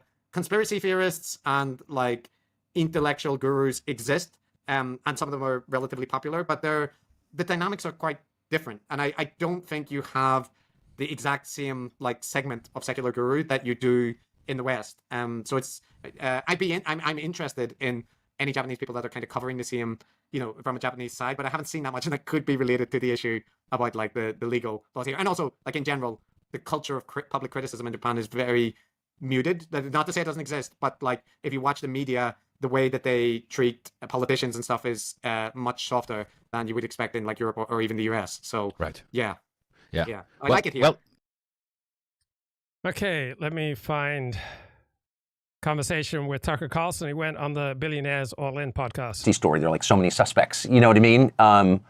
But he's talking here about getting fired from Fox News. I don't know. I was never told. I can only speculate. There were a lot of different things going on. I had a lot of opinions that were unpopular, with people who might have influenced my show getting canceled. So I really don't know. I will say, right after it happened, people said, well, how can they fire the top guy? And because that's what it is. I'm certainly not the first high-rated host to get fired. It's not only about ratings. There are a lot of different factors. It's a big company. You all have worked for and run big companies, and there's a lot of complicated stuff going on. And it's never exactly clear, why things happen the way they do. But I was not shocked by it. I mean, I was shocked by it in a short-term sense. I didn't expect to have my show canceled that morning. But I was not shocked at all when I thought about it for a minute. I'd expected that. You can't kind of give the finger to everybody and persist in a corporate job. So hard feelings. And in fact, I said that on the call when I received the news. It's not my company, and I never felt like I had a right to be on the air. I was working at the pleasure of the family that runs the company, who treated me very well, and they wanted me off, and so I was off. Did you ever have moments where somebody taps you on the shoulder and says, advertiser XYZ is getting uncomfortable, or we're trying to land this new advertiser and they want you to shape things in one way? Did you ever feel that pressure? Is that just a thing that is kind of like a boogeyman that doesn't actually exist? Oh, it not only exists, it defines news coverage, especially on Pharma. Because Pharma is the biggest advertiser in television, as I know you know. And so for sure, I mean, if, Pfizer is sponsoring your show, you're not going to question the vax. I mean, it's kind of that simple. So absolutely. And of course, that's why they're the biggest advertiser, so they can shape news coverage. I mean, that's the point. But I personally never had a single person say to me, don't say this, that I recall. I haven't thought about it too much, but that certainly, I was there 14 years, and I didn't have that experience regularly or at all, really, that I can remember. And I think, my producers may have been told that, but it didn't ever get to me because I was always really clear, which is, I always said out loud to the supervisors there, I work for your company, I don't own this network. All I can control is what I say. If you don't like what I say, don't have me on TV. But as long as I'm on TV, I'm going to say what I think is true. And in a million cases, I said only part of what I think, not because of my employer, but just because you shouldn't actually say everything you think. I mean, I have some crackpot views too, or I have resentments that I didn't want to work out on the air. I mean, I did, you strain yourself and you want to, as you do in your personal life. But on no question of principle did I ever pull back, because I wouldn't do that. And again, I was just super clear. If you don't like what I'm saying, take me off the air, but I'm not going to, toe a line. And because I was so clear about that, I just think they didn't think it was worth having some kind of dispute with me. And to their great credit. So I've noticed this in my life. When I give out the energy that I can be intimidated, then people will start to intimidate me. When I give off the energy that it'll be very difficult and very costly for you to try to intimidate me, then far fewer people try to intimidate me. So we give out an energy, a vibe, and people receive from that vibe and they react to us accordingly. All right, we have a profound effect on how other people treat us. And so if Tucker has this clarity and put out this clarity, and I think maybe accurate here, he put out this clarity that now I will not be told what I can say on my show. Therefore, the owners and management of Fox News would not try to approach him directly. While if someone gave off, the wounded bird vibe that they just want to fit in, then obviously people will try to intimidate them. For the time that I was there, and I said this many times in public, like I took positions on the Ukraine war, on the COVID vaccine, on the COVID lockdowns, among other issues that I think, I've been vindicated on pretty conclusively on the origins of COVID. And all of those are super unpopular. On January 6th, which was so hated at the company where I worked that a number of people, including on-air people, 4 that I can think of, resigned in protest over me suggesting that actually it was more complicated than it looked, and there were a bunch of federal agents in the crowd. How can you say that? Are you claiming a false flag? Well, no, wouldn't use that phrase, but like this is something weird going on here. Well, I've been vindicated on that. That sounds like I'm bragging. I'm not. I'm just stating factually that I said things that were truly hated by a lot of the people who work there, and they let me keep saying them So it's kind of hard to complain, really, at this point, right? Again, it's not my company. Just from a business standpoint, I think it's weird for a company to fire their top performer and to do so without giving any notes. I mean, if any of us had a superstar executive or a superstar engineer, like a with the father and son who were directly involved in that company was, from my perspective, very strong. And I will say this about the Murdochs. They're very polite. I mean, they're really kind of very Anglo, almost elaborately polite in a way that I'm not mocking, I'm complimenting. And they're not confrontational, they're not nasty in the way that they deal with people directly. And I prefer that as sort of a way of communicating with people. So I got along with them very, very well. I always liked them, and they were very nice to me, elaborately nice to me, and always gave me assurances of my right to say what I thought was true. And so again, I can only speculate. I will say though, and you see this with Trump especially, I don't think I'm anywhere near as divisive as Trump. Obviously, I'm not as powerful as Trump. I'm not the figure Trump is. But one thing that maybe Trump and I have in common is we're really disliked by a certain set of people, affluent people, highly educated people, people who work at NGOs, government finance, really kind of hate a certain brand of politics. So it's not. Yeah, so I think Tucker is spot on here. I disagree with a lot of things Tucker says. I think this is an accurate perception. Being conservative, you can be conservative in that sort of, I work at Cato or Heritage, or we need to get back to free trade or whatever, that kind of thing, the Reaganite foreign policy, that's all fine. But if you start asking questions like, well, why doesn't our country act in its own interest? There's something about that that's uniquely offensive to them, to that whole class of people. Now, I could not have more contempt or loathing for those people, having grown up among them. I know how repulsive they are. So, their hatred of me, I wear as a badge of honor. It actually makes me happy. But it's hard to take. I would say, again, I'm just speculating in my specific case, but I know more broadly, like it's very hard to have lunch at the Four Seasons in Jackson during the winter because there's some private equity wife who's going to scream at you on your way to the men's room because that world hates you.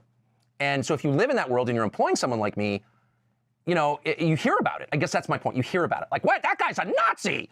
Who wants to deal with that? I want to actually pull this thread. I would love your perspective on the state of American society. Just less on the political spectrum of Republican versus Democrat, but just... It's even worse than that. Our politics, and not just our politics, but our public... And we were talking about how, obviously, this is not a democracy. It's not even a sort of decent...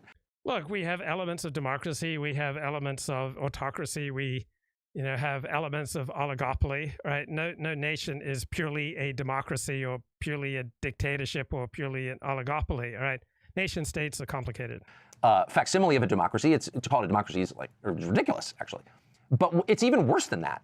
Our politics, and not just our politics, but our public conversation, reflects the very specific and parochial concerns of a tiny, tiny group of people, which is middle-aged, affluent women who tend to be very angry and tend to, mostly with their husbands, but probably for other reasons too, and exercise this wildly disproportionate power over what we can talk about and think about and the rules that the rest of us live by. It's just kind of amazing. And he happens to live in Jackson, Wyoming. And I go there, to ski and to fish. And I have for a very long time. And I always say to him, I can't go anymore because I get yelled at lunch over my elk chili or in the lift line or whatever, or at the West Side Market. Literally, a relative of mine yelled at me while buying bananas in the the West Side Market. She lives there. And I'm thinking, what is it about this group of people that hates me so much when, again, I know them really well. I'm related in some cases to them. So, and I'm not quite sure, but I see our politics and our concerns, which if you take 3 steps back are insanely picayune. Why is Tucker hated? Well, he says a lot of things that are just obviously wrong and irresponsible. His anti-vax stance, doesn't have a strong fidelity to facts. He's interesting, but he doesn't optimize for truth, right? He optimizes for being interesting and compelling.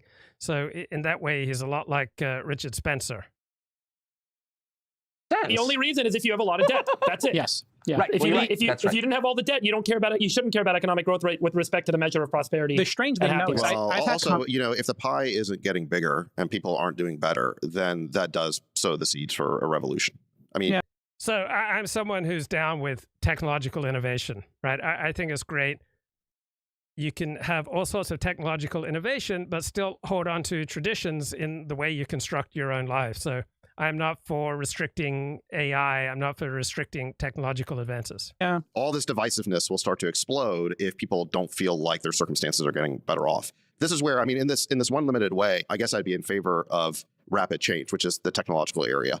I'm against revolutionary politics. I'm against that kind of revolutionary change because it almost never works out. But I do think that revolutionary change in the narrow category of technology is ultimately good for us. I know it creates challenges. I know it creates disruption. People do lose their jobs and have to find new ones. But it is the basis for American prosperity and the basis for our economy being productive and America having a powerful military and all those things. So I don't know if this is a difference between us, Tucker, but I do think that in this area of technological change, I'm not sort of a dispositional conservative. I mean, this is kind of like Peter Thiel, right? I don't want us to slow down. Actually, I want us to be successful. And it feels like actually it's the people on the left who are generally in this camp of wanting to slow us down and mire us in regulations and make it harder to make progress technologically because it's something they don't control.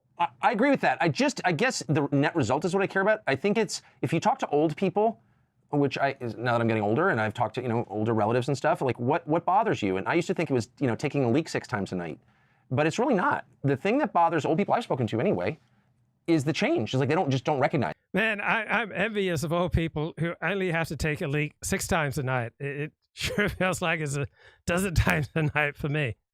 And that's really hard for people to deal with. And so all I'm saying, I'm certainly not calling for a halt to technological progress. That would be terrible. All I'm saying is, in tandem with those advancements should be the concern about people's ability to digest massive change. And let's keep some things the same. You just can't change everything. It's bad. It's super. Well, the more homogeneous a society, all right, the more likely people will have bonds and community, and therefore the more flexible they will be and more resilient at adopting to technological change. But in an isolated society, then people will struggle. So if you're connected to others, you can ask them for help with adapting to a new change. Like if you belong to a church, a synagogue, a chess club, a soccer club, or you go regularly to a sports bar, right, and you're bewildered by some change in the world around you, you should be able to find help.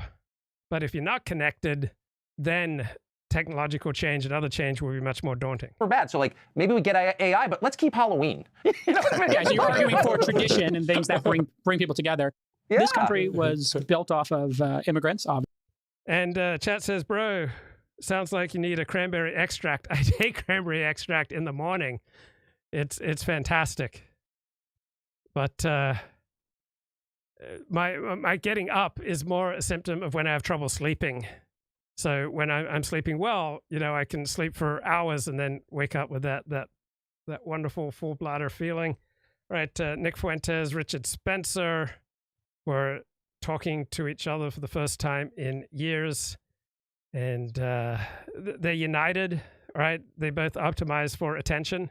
They both optimize for being interesting. So a little bit like Tucker Carlson in that respect. These guys don't optimize for truth. Let me play some excerpts. Critical of Trump and also kind of analytical. I almost just see him as like a phenomenon at this point. And it's one that I'm distanced from in many ways. But I do think that you were right to say that you got red pilled by Trump. Like it was, despite all the bombacity and stupidity and grab him by the pussy, all that stuff, there was something unique. He incarnated some power or force or emotion unlike anyone else. And I think he continues to do that. And I think actually that's why he's going to win, because he, despite it all, I don't even need to go into the level of stupidity of Donald Trump, speeches and a lot of the movement and things like this. But it's just, even despite it all, he's power. I mean, what I was thinking as well, and I was talking about this a little bit the last time, it's like the deep state or liberals, they're all very concerned. They're very. So I try to optimize for truth. So frequently the truth is mundane. The truth is not exciting. All right. That's why Richard and Nick and so many other live streamers and pundits have many exciting perspectives, because they're not optimizing for truth. When you're not living in a straitjacket of a dedication to truth, it's a lot easier to be exciting. I also try to optimize for what's more likely to have a positive effect on society and on individuals who might hear what I'm saying. When you don't have that constraint of decency or goodness or righteousness, right? Again, a lot easier to be exciting. Very concerned about the loss of democracy, whatever that means exactly. And the loss of decorum and so on and so forth. And so they're going to use what they think are powerful and definitive means. Like they're going to use the legal system to attack Trump. And so we're going to get him on, oh my God, money to a porn star, you look like some crazy old man with a bunch of documents in your bathroom. I mean, they're going to get him on these things, justified and unjustified. They're going to get him on the legal system. But So when Trump started getting prosecuted and when the mainstream media consensus was that Trump is finished, then Richard suddenly changed his line on Trump. So after, 4 years of just nonstop criticism, 5 years of nonstop criticism of Trump, then suddenly Richard turns around and he has the edgy take that Trump can't be defeated by these legal procedures. The thing is, it just doesn't matter. DeSantis started collapsing in the polls the moment Donald Trump got indicted, which meant that all of those people who were kind of like, well, let's. I think DeSantis, I don't think he was ever particularly strong in the polls, but I don't think it's so much Trump getting indicted. I think it's that the more people get to know Ron DeSantis, they just don't care for him. Let's look around, maybe we can find someone else. They went back to Trump. They circled the wagons. Now he's running away with it because it's like the power of the legal system and bureaucracy and mechanisms and advertising and corporations, all of these like instruments, but they're neutral. They're just like the legal system is just this kind of like, you know what I mean? It's a technical way of attacking someone. Trump is not technical. Trump incarnates some energy. Maybe it's horrible at some level. Maybe it's wonderful in some way, or at least understandable. Maybe it's anger and resentment. Maybe it's actually hope on some other level as well. Whatever it is, it's like the force of belief versus the force of a technical deep state, a robot, effectively. And the belief wins.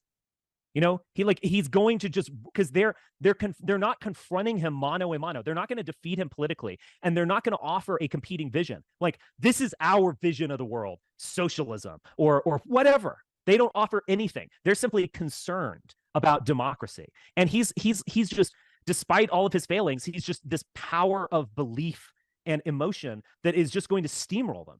That's at least how I see it. I did not even think I would be saying this not too long ago, but I think he's going to win, and I think it's going to bring upon a political crisis, actually. But I'll just start with that. I think he's going to win.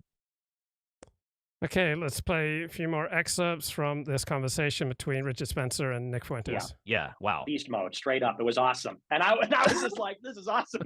This is awesome. So Nick is talking about his dinner with Donald Trump and Donald Trump going into beast mode.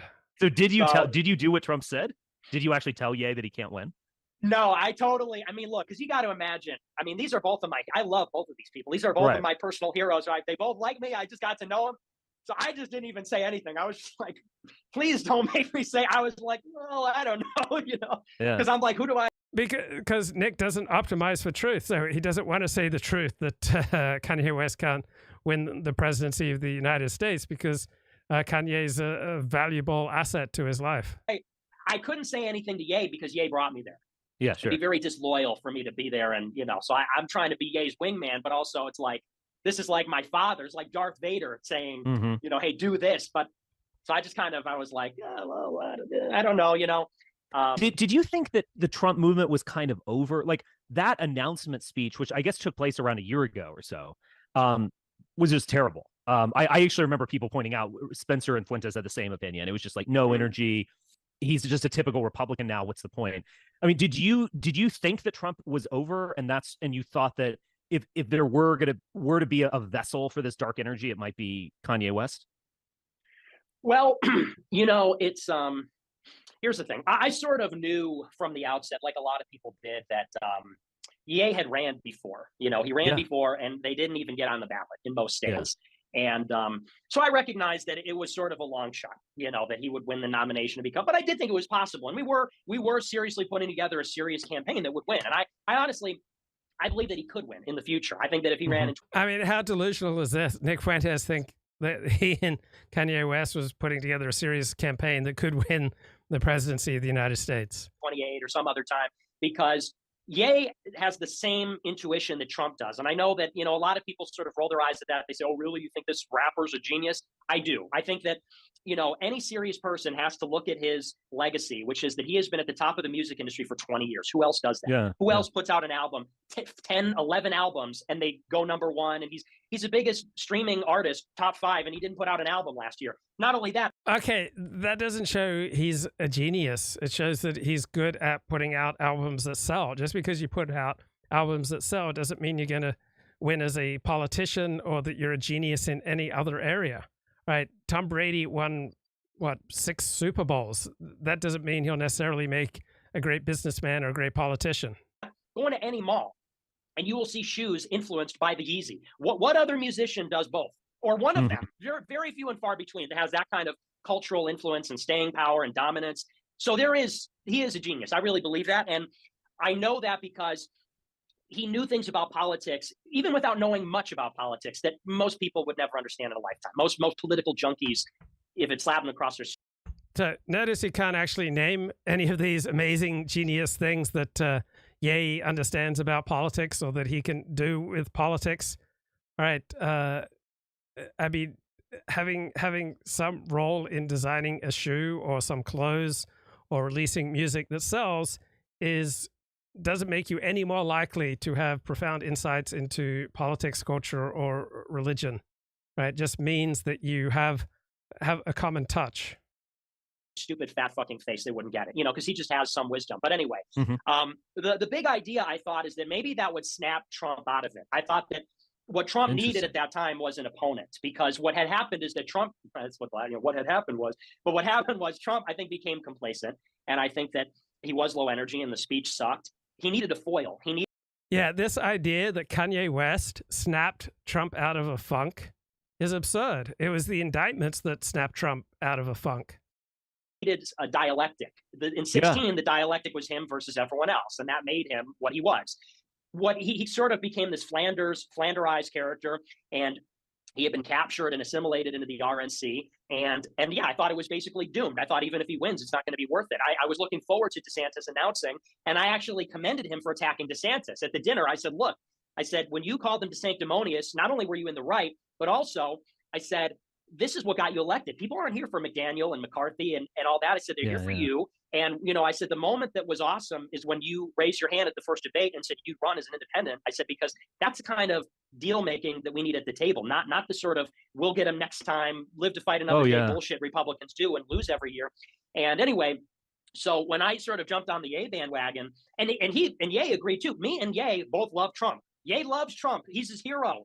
And he thinks he's an incredible politician. And Ye said that, either Trump would be his running mate or he'd be Trump's running mate. And even if he didn't. Okay, comment in the chat that I hear a lot.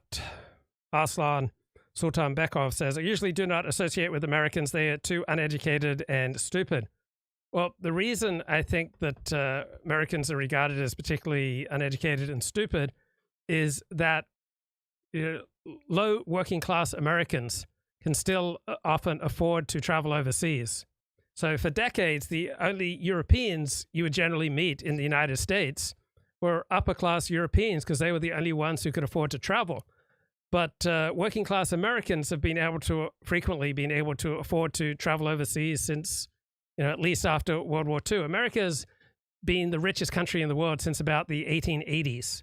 So people overseas, they think Americans are stupid and uneducated because even stupid, uneducated people in America can afford to travel overseas.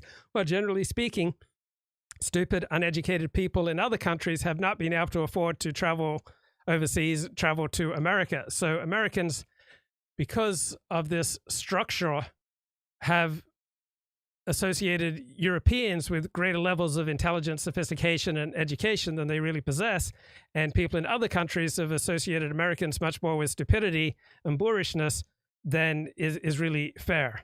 Because even boorish, stupid, poor, uneducated Americans can afford to travel to Italy, to England, to France and Germany and Holland and the Scandinavian countries, right? And until recent decades, right, poor, boorish, uneducated Europeans and Asians could not afford to travel to America. When he would endorse Trump.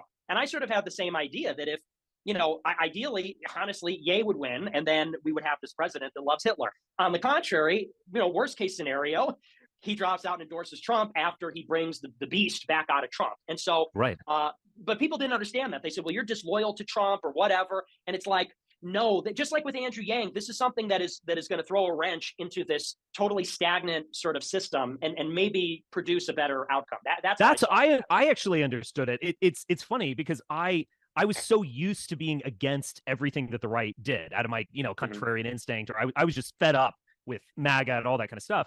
But I and I didn't join it exactly, but I definitely showed a lot of respect because I was like, he's going on stage in a mask and he's doing all this crazy shit, but that's like great because that's what you. Why does Richard Spencer support Kanye West's mental breakdown that became evident with his commentary that how much he loves all these things about Hitler and that he's going to go DEFCON 4 on the Jews, and Kanye West blew up his life, cost himself hundreds of millions of dollars.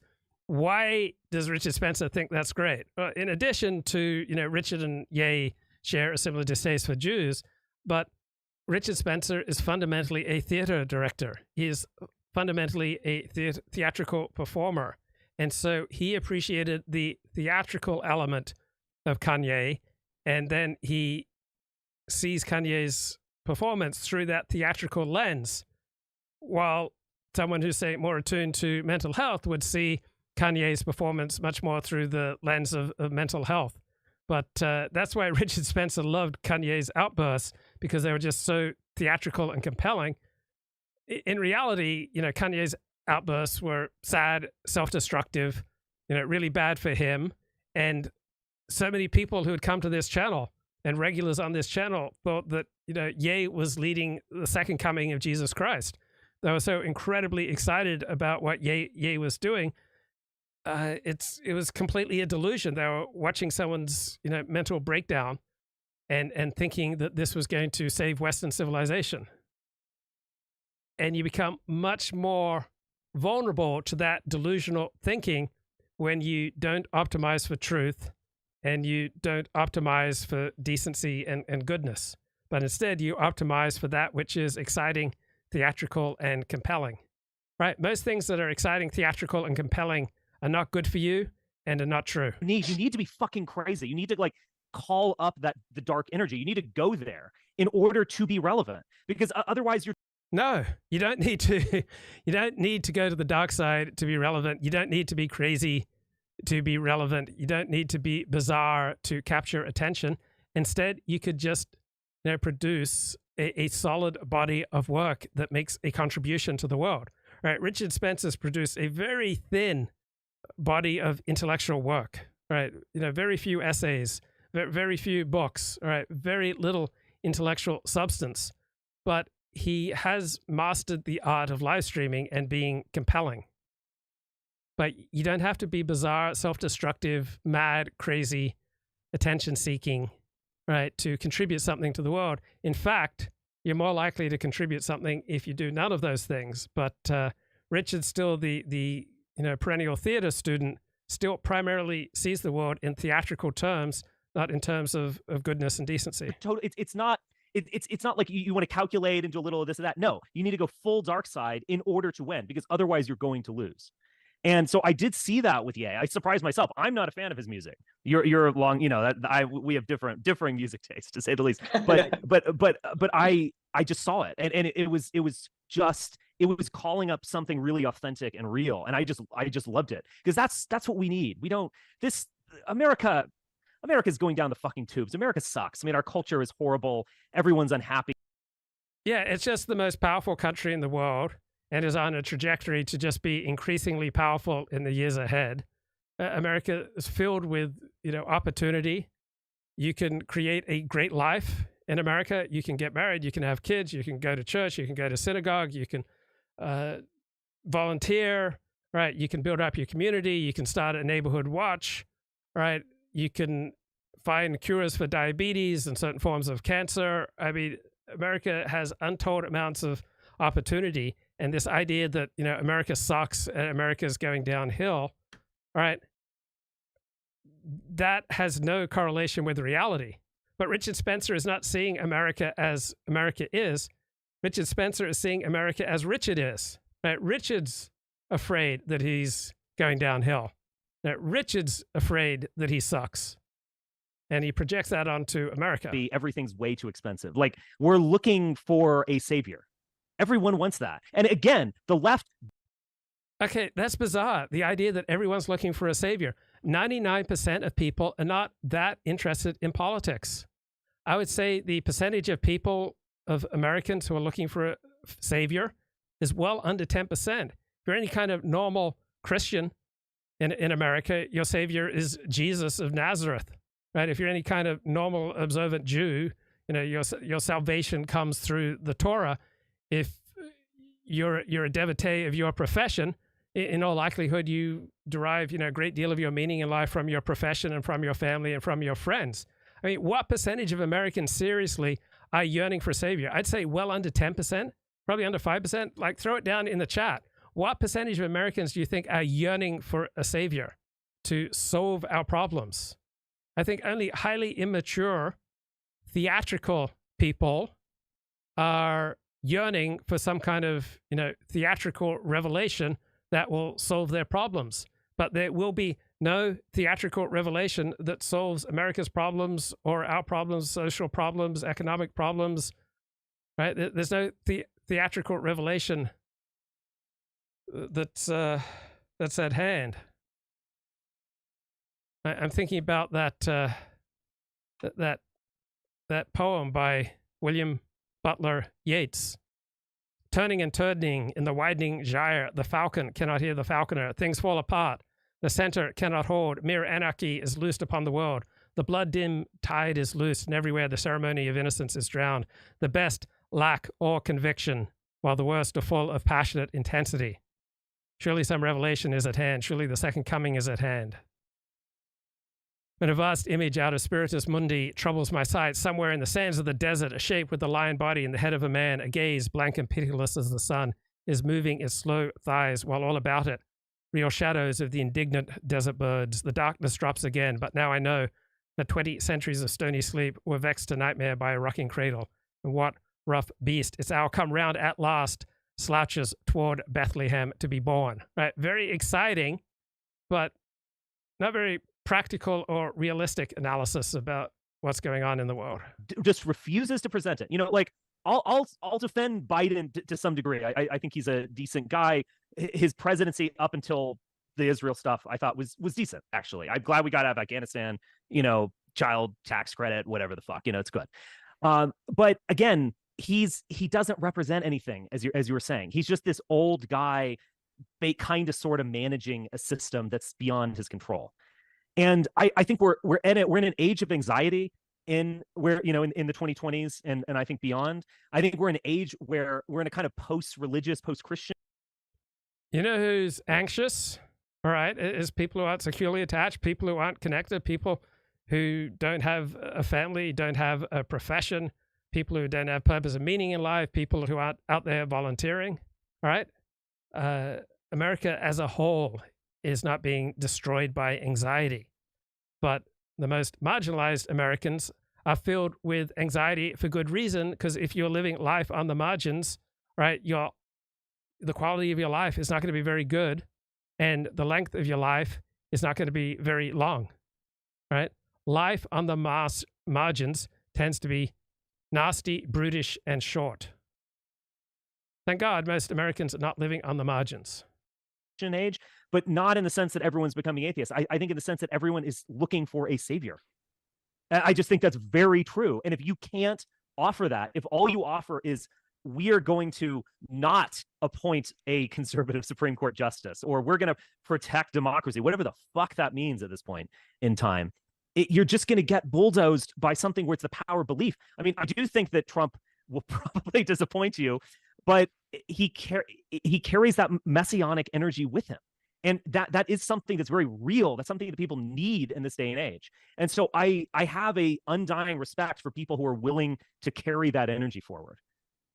You know, on a less profound note, some people say that comedy is dead, and I think that there's great evidence for that. SNL hasn't been funny for 20 years. Oh, but yeah. That appearance with you and Ye on Alex Jones was the funniest fucking thing I've seen. Oh my God. Yeah, it was just hilarious, man.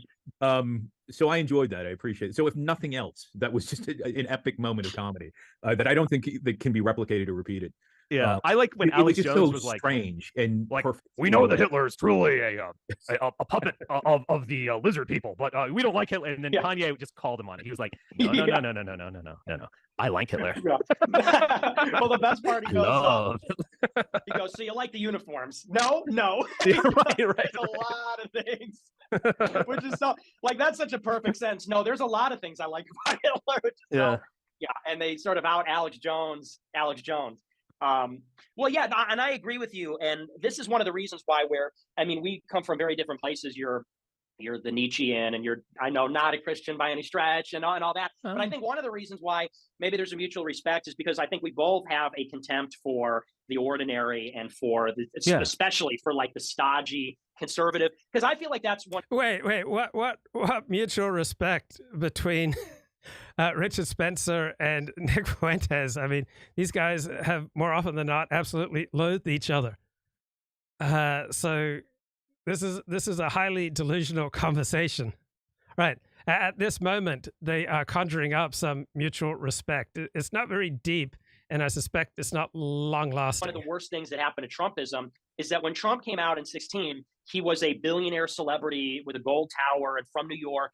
And now it's become just as campy and cringe and lame as the old Republican Party. You get these people that go there and they're like, I like Trump, I'm on the Trump train. It's like, so we're just doing that all over again. We're just doing Reagan again and all that crap. And so a big part of why I like Ye is, like you say, he's cool. He's cool. He's different. He's forward thinking. People may not get it. People may not like it, but it's different. It's forward. It's radical. He's not, he's a. I agree here with Nick. He finds Kanye cool, and Nick optimizes far more for cool than for truth. Both Richard and Nick optimize far more for what is cool, what is exciting, what is theatrical, rather than for what is true and what is good and what is deep, what is profound. True rock star. Like, he's not a pussy at all. He'll go on there and, every other. He's not a pussy. He makes some outrageous statements for about a week or two, and then he completely, drops out of the conversation, just runs away. Bravely runs away. I mean, brave Sir Kanye. Bravely bold Sir Kanye rode forth from Camelot. He was not afraid to die. Oh, brave Sir Ye. He was not at all afraid to be killed in nasty ways. Brave Sir Ye.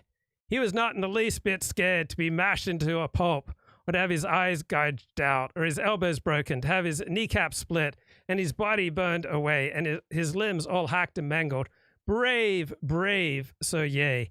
His head smashed in, his head cut out, his liver removed, and his balls unplugged, and his nostrils raped, and his bottom burned off, and his penis. Brave.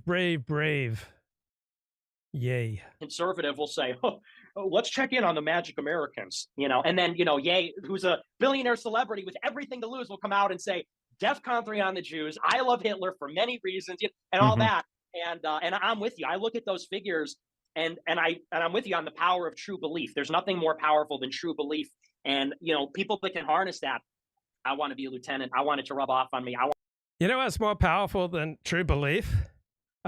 Being connected and effectively navigating reality, right?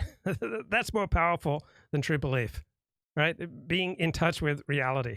Want to be a part of that. Other people, they're like, how exactly is that going to win? How are people, and they want to vote for DeSantis because they're like, let's calculate the optimal candidate using the Nate Silver algorithm. Like, fuck you. You don't get it.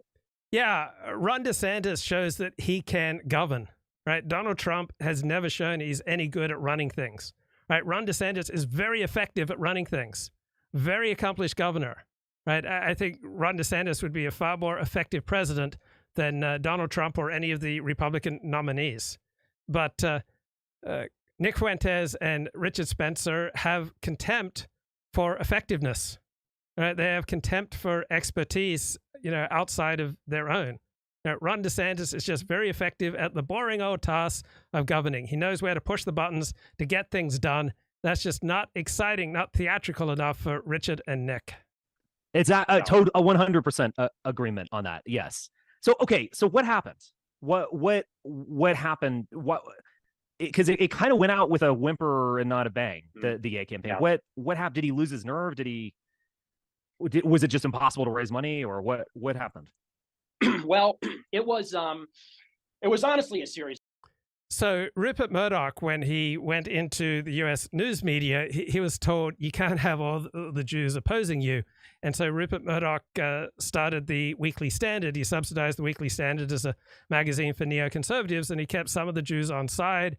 Donald Trump's deliberately kept some of the Jews on side. Right? It's very difficult to get anything done in America if you got 90% plus of Jewish power, Jewish influence, Jews in elite positions opposed to you. And Ye, right, and Nick Fuentes, they managed to summon up, the opposition of probably 99% of Jewish elites.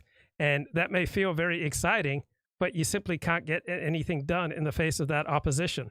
So if you want to push something forward in the world, you have to consider how much is what I'm saying and doing going to fire up my enemies versus how much is it going to fire up my base. And Ye and Nick fired up their enemies far more than they fired up their base.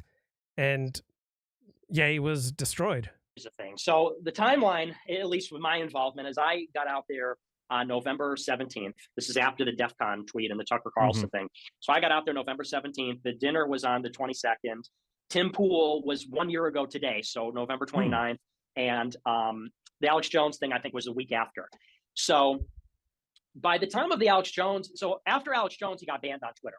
He did the Alex Jones thing, and there was this sort of like this, I don't want to use this word, maybe it's this insensitive, but there was sort of this like, he was really feeling himself. Very, I almost want to say manic, but I know he wouldn't like that word.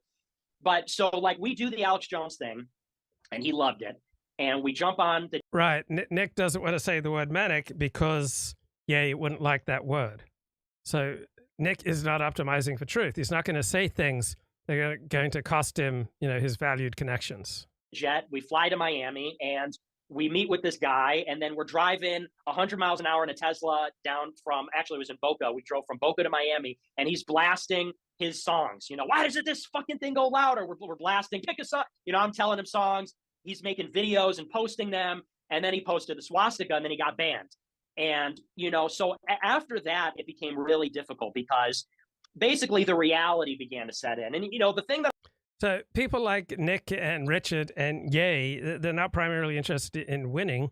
They're primarily interested in having some visceral emotional experience where they have, a grandiose conception of their own capability. So for Ye, it was never about winning. He never really had a chance at winning. He just wanted to feel something. Right? He wasn't optimizing for either truth or effectiveness. What I love about Ye, which he's truly able to do, and most people are not able to do this, is he has a sort of like unrealistic opinion of the world. He'd be like, well, we want to run the campaign and not take donations. We want to run the campaign and do no social media. Kind of like this magical thinking, which you need to be creative in any pursuit. But at the same time, reality has a way of reasserting itself. And so there is a fine line with these sort of imaginative, unrealistic, magical thinking, but also then it does tend to crash on the rocks of reality. And that is sort of what happened because his money was tied up. He couldn't find any lawyer to represent him because of what happened. I mean, literally couldn't find a single lawyer.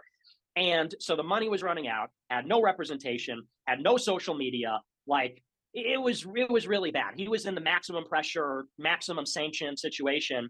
And it just kind of became difficult to move on. Like we couldn't work out of the office anymore. And he had fired the entire team he literally fired everybody except for me. And like I said, no lawyer, running out of money. And then he got married. Because the girl, in that song, he says he released a song after the Alex Jones thing, and he actually couldn't even publish it. The Donny Hathaway estate, he sampled the Donny Hathaway song after the Alex Jones interview, and the Donny Hathaway estate wouldn't clear the song. They wouldn't publish it on the streaming services because of what happened on Alex Jones. So he couldn't even put out a song. See, we're not primarily individuals, all right? We're primarily part of a tribe or a nation or some kind of extended family. And if you get everyone against you, everyone who has power and influence, you're not going to be able to get anything done. And people often overestimate their capacity for bravery. They're all brave until they start feeling the effects of social opprobrium. And then their bravery it may last a few hours, possibly a few days during a manic high, but then 99% of people crumble really quickly.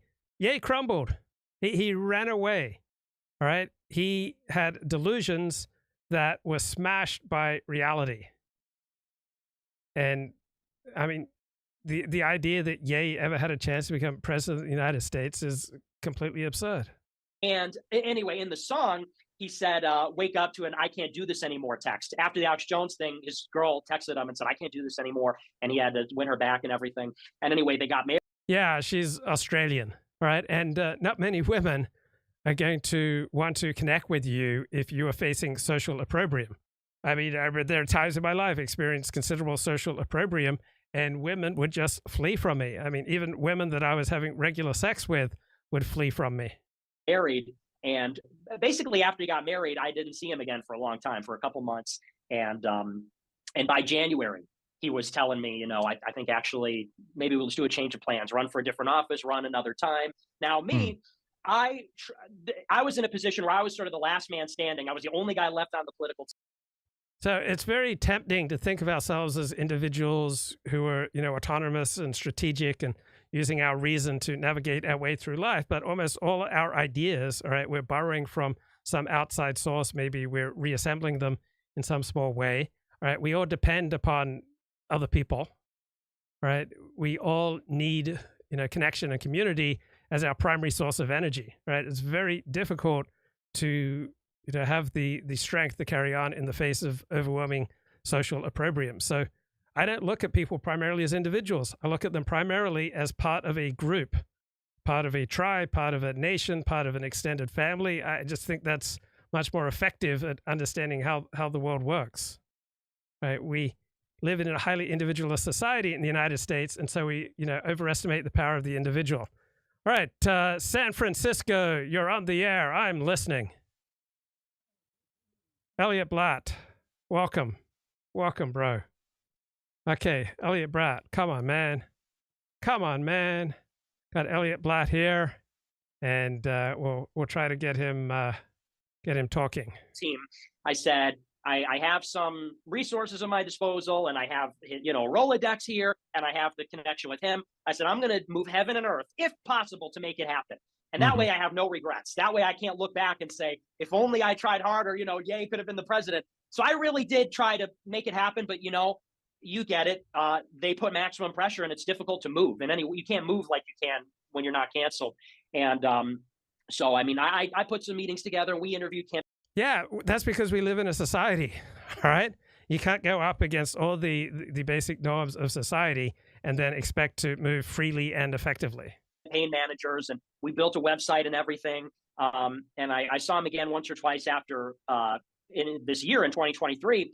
And then in May, he left the country, and that was that. I mean, we had some, even in April and May, we were working on a website, and it was going really well. Milo jumped back in and fucked up a lot. It caused like just a lot of drama. And then Ye left the country, and then that was that. You know, what's really funny though is so me and Milo, we got into it over the in the group text, you know, because Milo got fired in like December, and I basically caused that. And, you know, Milo found out because I bragged about it, and he lost his mind. He came back for a vengeance, and he tried to force me out, but Ye didn't want that.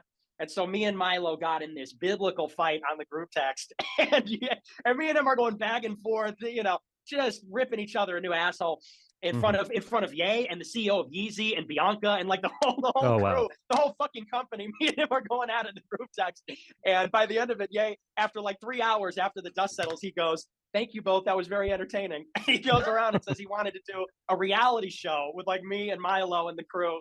So well, that would be something. And he's like Trump in that regard. He likes when people fight it out. He likes to play people against each other and, you know, get that kind of court intrigue. Anyway, so that was a fun little tidbit. Yeah. That's what happened. So I presume Milo, that's any sort of bridge has been burnt to. So both Richard and Nick tend to look at people as, you know, either good or evil. And I like to think I rarely do this. I just try to understand how people operate and recognize that different people have different gifts. I mean, Milo has his gifts. Richard has his gifts. Nick has his gifts, and they also have their demerits. Smithereens, I would imagine at this point. Me and Milo? Yeah. Yeah. Hopefully. Yeah. Okay. Well, what do you? I don't even know if I want to talk about Milo, to be honest. Maybe there are other better things to talk about. he's just a really evil sociopath in my San head. Francisco, you're on the air. Okay, how about now? Can you hear me? Beautiful, beautiful, bro. All Beautiful. right. You know, I've got these Beats headphones. You know, they're expensive, and they've lasted me maybe 6 months. You know, I'm furious right now, bro. That's life on the margins, bro. Greetings from the margins. Yeah, but the Beats headphones and their imperfections, that's not the real source of your fury. That's just transference and projection, bro. Yeah, clearly. Hey, listen, I don't know if did you listen to this entire interview, but there's a great second in this interview, this Nick Richard interview, where Chuck Johnson just kind of butts in. Did you hear that part? I vaguely remember that, but I didn't make a timeline note of it. Oh, I just thought it was the funniest moment ever because he kind of like butts in and just starts talking about his favorite shtick, which is, you know, spies and informants and paid actors and all these types of things. Yeah. And it was just like, it was met by like this just stunning, chilling silence. And then they just moved on as if nothing happened. It was hysterical. So, you know, this is one of the perks you get if you subscribe for $9 a month to the Richard Spencer Show. So anyway, not to derail, but we need to talk about bipping. You know what bipping is? No, I do not. Bipping is sort of the street slang for, you know, breaking into robbing retail stores blind or smashing windshields to, you know, steal stuff and then go sell it on the street. That's bipping. Oh, okay. Is an actual term for it. And Ann Coulter put it on her Substack, and she basically saw that and declared that America was dead. America's over. There's no effort to stop this, and she thinks that there's just no fixing America now. So anyway, but it's very you should watch this video. It's really it is incredibly depressing to watch. I'll say something, Elliot. I mean, try that in a small town. See how far you make it down the road. Around here, we take care of our own. You cross that line, it won't take long for you to find out. I recommend you don't try that in a small town. Yeah, so he came and went pretty quickly. Anyway, well done, well played. And so last night, I don't know if you heard. So there's this Twitter space that I sort of get recommended all the time, and I listen to often, sort of at night, you know, sort of background listening. And Richard's a very frequent guest on this, and these guys will sit and stream, you know, and chit chat for like 4, 5, 6 hours at a stretch. It's really unbelievable to me that people have that kind of stamina just to chat with folks on the internet. I don't know. But anyway, there's this woman, Amy Therese. You know who she is? No. Okay. She's an Australian Twitter spurg, and she's got some very sort of spicy takes that are, you know, they're not algorithm friendly, shall we say. And she sort of has this frenemy relationship with Richard Spencer.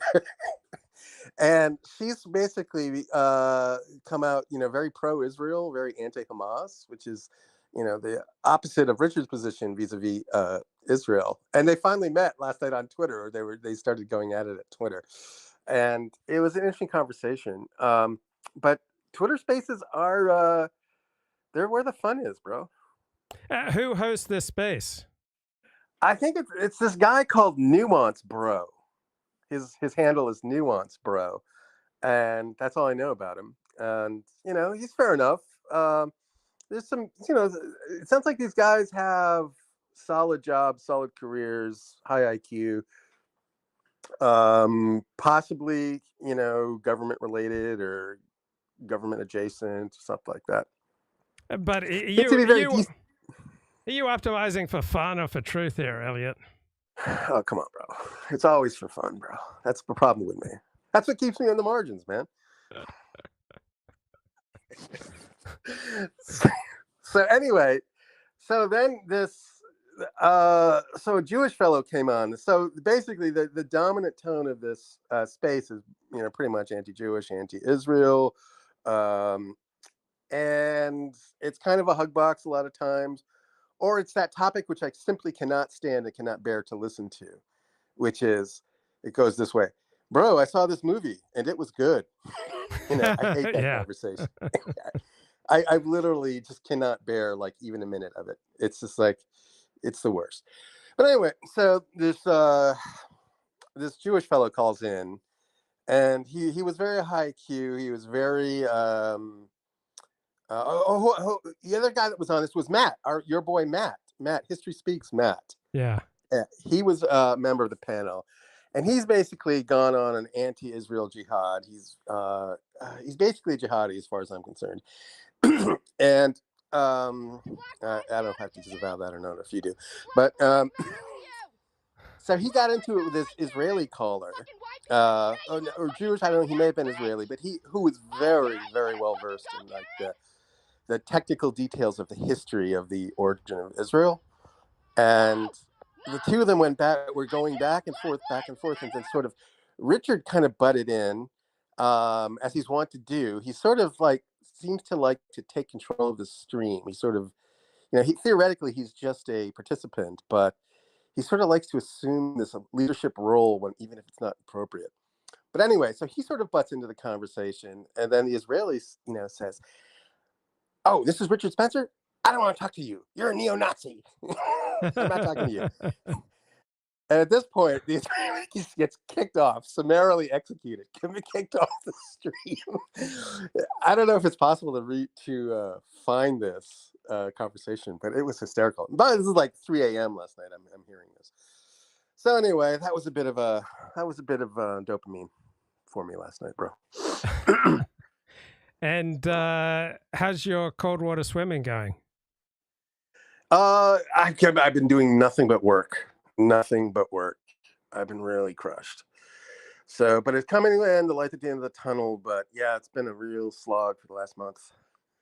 So I've got my wetsuit. I'm not going to go in without a wetsuit. I decided I'm just going to wimp out and use a wetsuit. But there's nothing more soothing to your nerves than a nice swim in the cold water, my dude. None of this. No pharmaceuticals needed on this end. You know what I mean? That sounds like that's what winning sounds like. Yeah, none of these loser cop-outs, bro. All right, man. I don't have too much. I just figured I'd.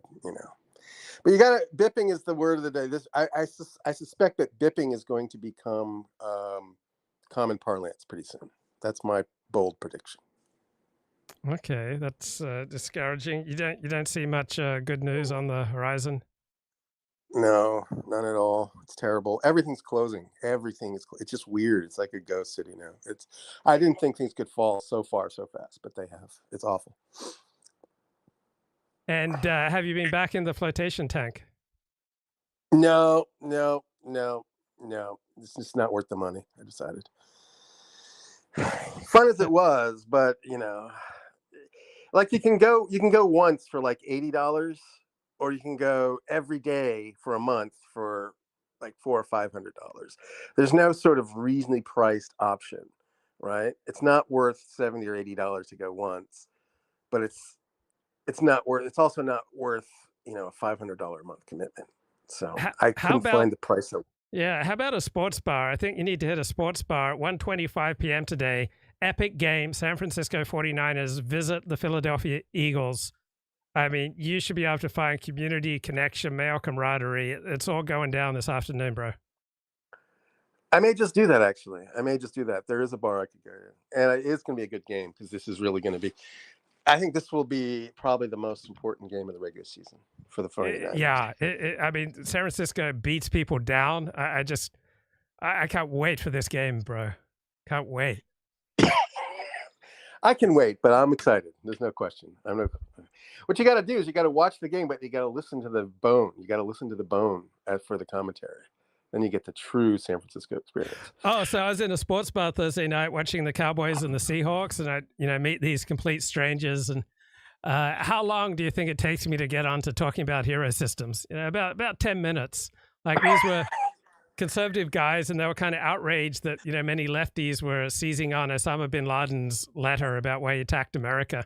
And I was explaining, well, Osama bin Laden's got a hero system. I've got one. You've got one. We've all got different hero systems, and one of them at least subscribed to my channel. So maybe he's even listening right now. But yeah, I was talking about hero systems in a sports bar. Yeah, and before you knew it, you had your phone in one hand and your dick in the other, and your friends were gone.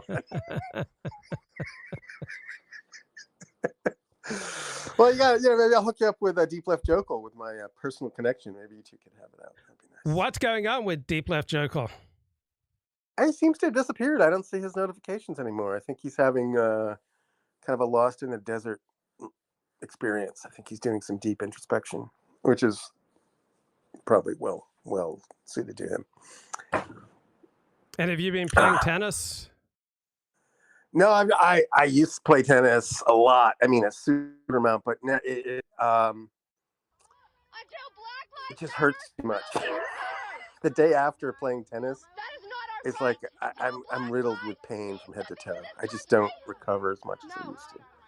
And nobody wants to just have a polite little, hitting session. They all want to compete, right? I don't really want to compete at tennis anymore. I just want to hit, and just have a nice leisurely exercise session. I don't want to have this sort of,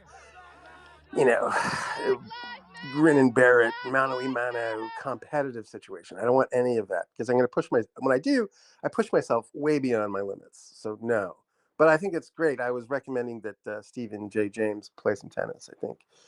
I think it would be a good sort of compromise and allow him to continue his athletics at the same time, not having his head kicked in. True or false? Men need to conquer. There is a tincture in men. Do you know that quote? No. It's like a famous quote from, I forgot the guy's name, but he says there's a tincture in men's blood that would have him be a monarch if he could. Something like that. And it's said in the context of like devising laws, how to create a society and create the proper laws, and how to wrestle with the ambitions that are inherent in men. And he says there's a tincture in men's blood, which I think is really a code word for testosterone. Yeah. So yes, it is in men's nature to conquer. And I think that if you're not conquering, then you're going to be much more compulsive, perhaps sexually or with drugs or alcohol. I mean, men need to feel that conquering thing. Yeah, if you're not conquering, you're slipping, bro.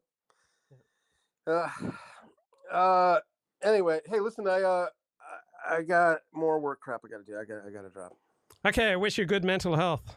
All right, shalom, blessings. Shalom, blessings. All right, very in that, it's just like this kind of revolutionary energy, essentially. I mean, who has said something similar to that?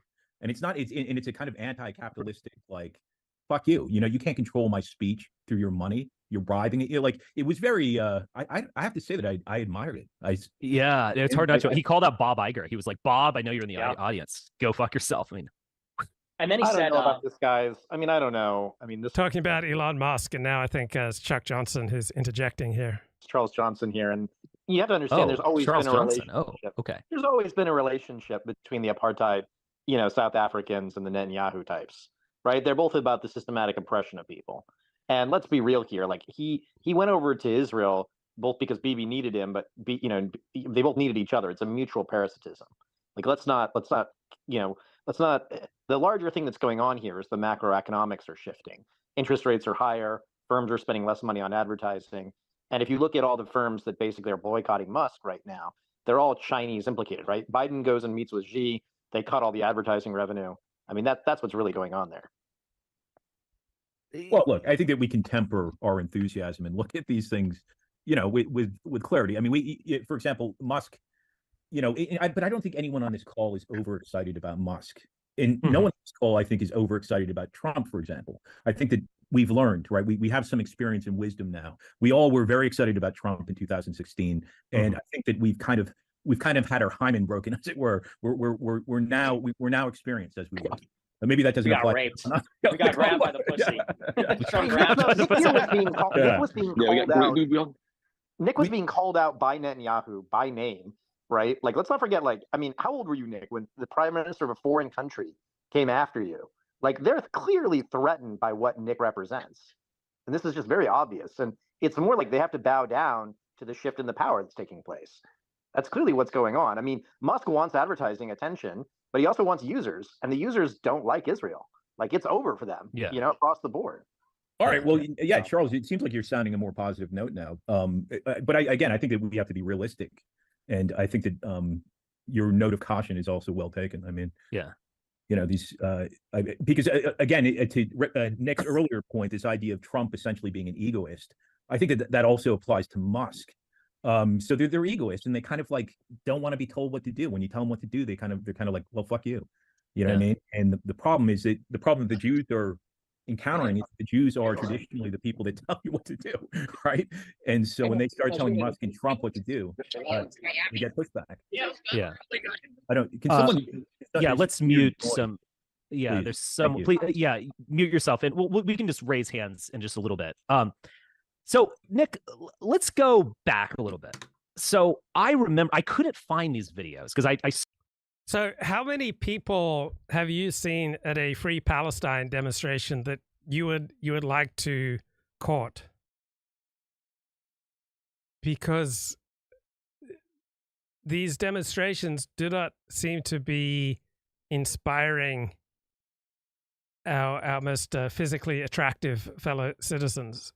Rather similar to the Black Lives Matter demonstrations. How many of the people appearing at your typical Black Lives Matter demonstration would you like to court and bring into your family and reproduce with? Okay, would I lay 3 points on the San Francisco-Philadelphia game? So I presume points spread San Fran versus Philadelphia. Okay, so is it Philly by 3? Oh, I can't gamble. That's right. So, wow, the visiting 49ers are set as the 2.5-point away favorites over Philadelphia. That's surprising. Well, the dynamic heading into this game is that San Francisco has just been slaying people, just slashing people, just devastating and destroying people, and Philadelphia has just been scraping by. But they're playing in Philadelphia. So no idea. I don't want to get my old gambling juices going. Do I think pro-Israel demonstrators are more attractive? Yes, I do. But that's just my entirely anecdotal and probably highly biased perception, being pro-Israel, pro-Zionist myself. I was just curious what your own perceptions have been. Okay, let's get some Julie Hartman. It's interesting for me because one of the things I want to ask them, especially the ones who smear me as evil or unkind. Well, not teachers to be right. No, teachers. Fellow students. Teachers never did that ever. Thank you for clarifying that. But what I want to say to them is like, do you think I just like totally changed my character? But you know what? I mean, I guess that could happen. Have you ever seen someone who has started off really nice and then they became mean? I do know someone. Really? Oh, that's interesting. Yes, okay. It's very rare. Then it can happen. There is a human being that I had a friendship with. It's the only case in my life that this happened, and he became evil. Wow. And it's the only person I know who I would describe as evil. It's a very odd case. I will also say this. When I knew him, and he was a sweet, intelligent guy, he was religious. Oh, and now he's not? Oh, he's not just not religious. He's an anti-religious atheist. Publicist. What do you think happens to someone like that? Because I don't know the answer. My question for the high school classmates was like, do you think I just totally like changed my character? Like, why do you think I won the character award every single year? Question. What do you mean when you say I, Julie Hartman, am evil? Why do you think Julie Hartman won the character award every single year at her high school? Right. What constitutes my evilness? It's literally like talking with toddlers. I mean, the level of stupidity and ignorance and the inability to answer. Oh, I mean, I don't even try to get into it. But it's really interesting. Like I had a sterling reputation. You knew, like, do you think I just threw that out the window, or So they have. I'll tell you what they would say. You sold your soul for money. Look, people form an impression of us, and then they usually stick to it. And we form impressions of others, and we generally stick to it because it's an economizing device. And when people act and speak in a way that's out of our perception of them, we explain it away if we like them. And if there are people that we don't like and they do good things, we explain that away. So we usually see people in particular situations. This is why situation is so important. We tend to see people just at work or at church or at a sports bar. We just tend to see most people in a particular situation and then form an impression of them. But people are very different in different situations, right? Many people are honest at work and dishonest with their spouse. Many people are good with their kids and horrible to their employees. Many people are honest within their in-group and rapacious and dishonest with out-groups. So, why are people, really in reality quite different from what we expect because of the situation? So when Julie Hartman was going to this particular high school, right, she did what the authority figures in that high school valued. She, accorded herself to the behavior that those important to her, put a premium on. Now she's fallen in with the Prager University crowd, and she comports herself in accord with what the Prager U crowd values.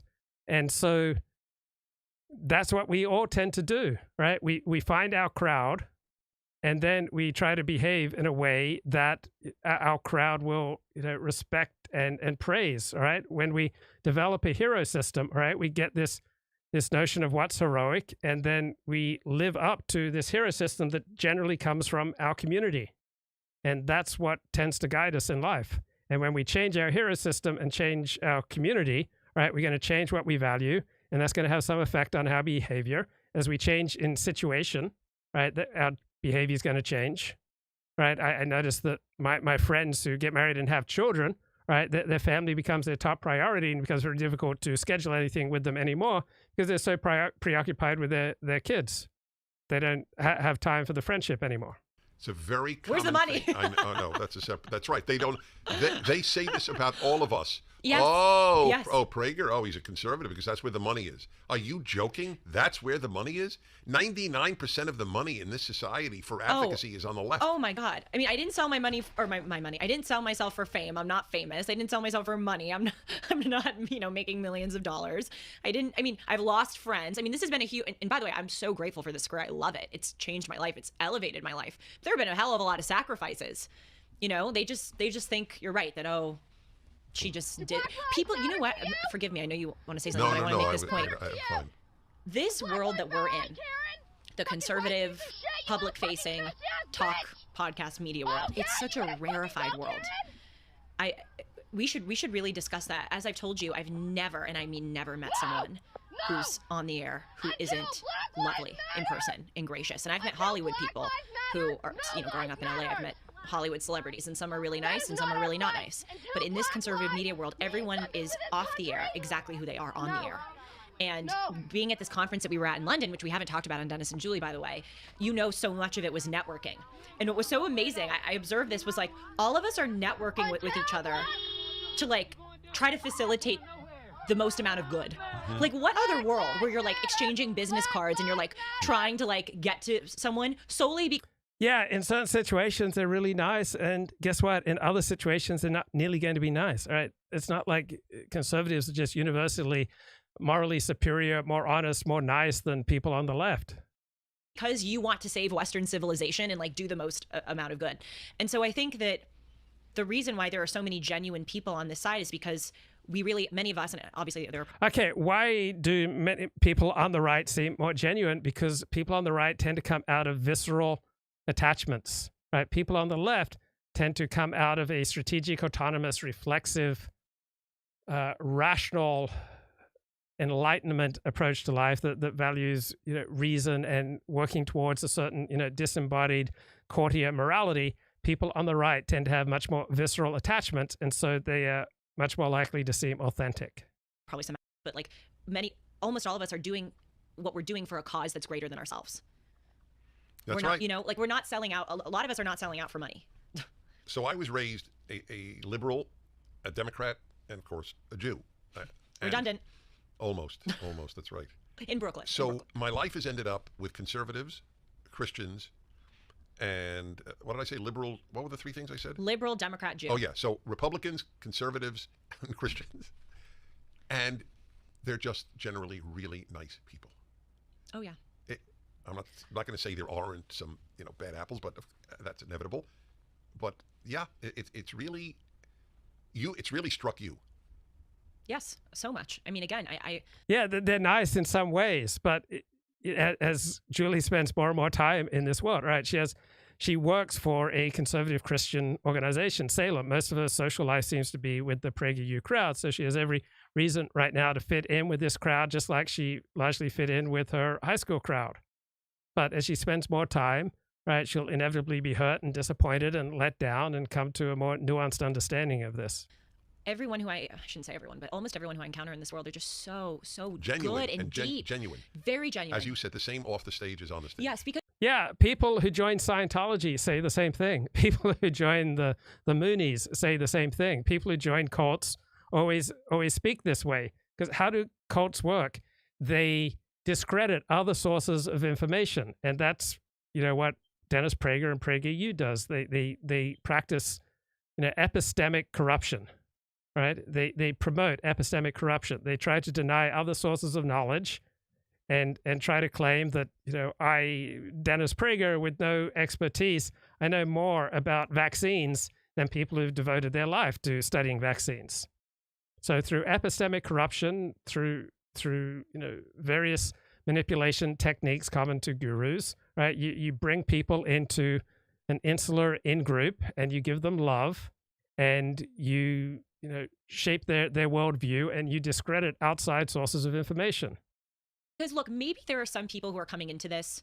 I'm not going to rule out the possibility that some people may see like a benefit in being conservative and being public, but there's so much sacrifice and vitriol that you have to endure that you have to be a true believer in order to do it. Right. A true believer for true goodness. Believer because it's a term. Do you know the term, the true believer? No. Oh, I knew you didn't. That's why I'm asking. What is it? You can read this in an hour and a half. Eric Hoffer, the true believer. Okay. Eric Hoffer was a longshoreman and a philosopher. A very rare person. He was brilliant. You read The True Believer, it'll be one of the best books you've ever read. Oh, good. I'm excited. Yeah, I know you are. I will read it. Yeah. So what does it refer to? No, that True Believer has become synonymous with fanatic. Right. The person is he's a true believer. He doesn't question himself. He doesn't question anything. I know you didn't mean it that way. You meant it literally. Yes. We truly believe. Yes, in the cause. Yes, and that is absolutely accurate. And that is what motivates us above anything else. So I want to read to you something I read in in Atlantic because I was telling my wife just yesterday. So I flew back from Florida. A week without flying is not possible for me. I'm so sorry. Don't forget. Can I just say one quick thing? Yeah. Also, just finally on this rarefied environment world, everyone is very happy for one another. That's another distinguishing factor. We want to help each other. I remember when I first started working for you, Candace Owens left PragerU to go to Daily Wire. And I said to you, how do you feel about that? And you said, I'm so happy for her. It's great. It's all about the cause. And I saw this at ARC. I saw this at the conference. Like when someone was up on stage, like everyone watching was really happy for them. And it's a very healthy environment because we're all trying to help each other and help ourselves to facilitate the... Yeah, eventually the blinders are going to come off and she'll realize that conservatives are just as vulnerable to petty jealousies, envy as any other group of people. Entirely possible. I'm so sorry. Go on. No, it's a non-issue. Tampa, Florida. I was telling my wife how much time I spent on the plane reading The Atlantic, which is on the left. And then I was telling the same thing to Alan.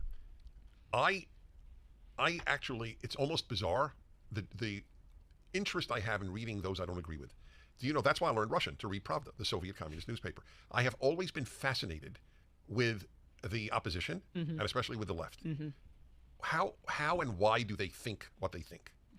So anyway, I was reading a very long thing. Do you not get angry? Huh? Do you not get angry when you're reading it? I tend to get angry. Oh, that's an interesting question. It so repulses me. that, and I do read it, but I feel my mood getting. I'm very controlled in that world, in the emotional world. I mean, I'm very emotional, as you know, but I don't react emotionally to that stuff. I first of all, I expect awful, so I'm never shocked. Sometimes they say stuff that's just so vile that I guess it does. But anyway, so David Brooks is a New York Times columnist. I remember him from before he was at the New York Times, actually, I believe, with the National Review. He started out on the conservative side. Today, he's not a leftist. He's one of the few non-left. He's liberal, but he's not one of the lefty. And he's absolutely irrational on Trump. I mean, there really is Trump derangement syndrome. People stop thinking clearly. But that's not the point I want to make. So he wrote a piece on, he thinks about big stuff, which I like, obviously. And why has America gone into moral decline? Which is a perfect. So he admits. Yeah, con artists, like other con artists, all right, gurus respect other people's game, right? I mean, David Brooks has an absurd level of just complete disregard for the facts, completely misreads academic studies, and of course, Dennis Prager would consider him a fellow truth seeker. So there's been a moral yes, decline. he doesn't admit the left caused it. Okay, well that's what drives me nuts about him. But it doesn't matter, because I get a lot of data. So listen to this piece of data. I want to share this with you and everybody listening or watching.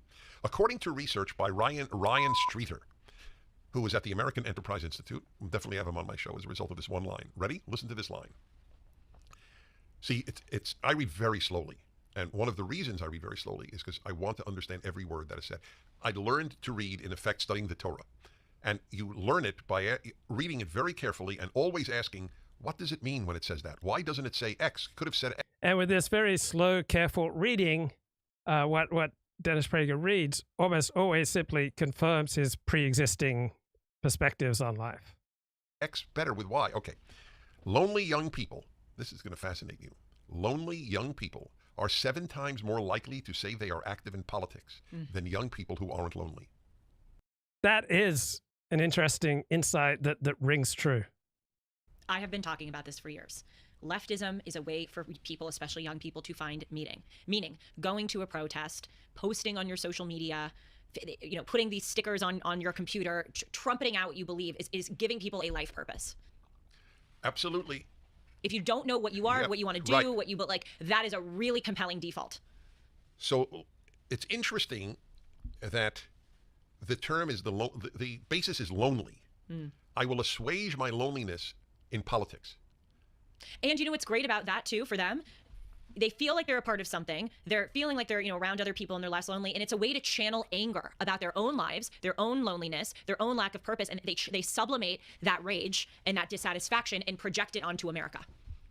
Right. So Republicans don't tend to go to protests as much because Republicans tend to have jobs and have families. Right. The Democrats are disproportionately a coalition of the vengeful and the unhappy, who are much less likely to be married, to participate in organized religion, and in many cases to be employed. That's correct. That's what I think. So the happier America gets, the better that is for Republican political fortunes. The more unhappy America gets, the better that is for the Democrats and the coalition of the fringes, who are only united by hatred for white, Christian America. Observed this last week. I think the basis of Trump derangement syndrome is that people feel like Trump is a really easy and socially acceptable outlet to voice their rage about things that they don't feel comfortable actually expressing their rage about in their own lives. Wow. The people who hate Trump. I think that's the case. Yeah? Yes. Why? So when I know you didn't want to, you said that Trump derangement syndrome is not the point I'm making or the point I'm focusing on. But forgive me, I do want to ask, and then we'll get back to this. What do you think is the basis of Trump derangement syndrome? So the reason for my hesitation, but I will answer you, is I know some of the most prominent Never Trumpers in the country.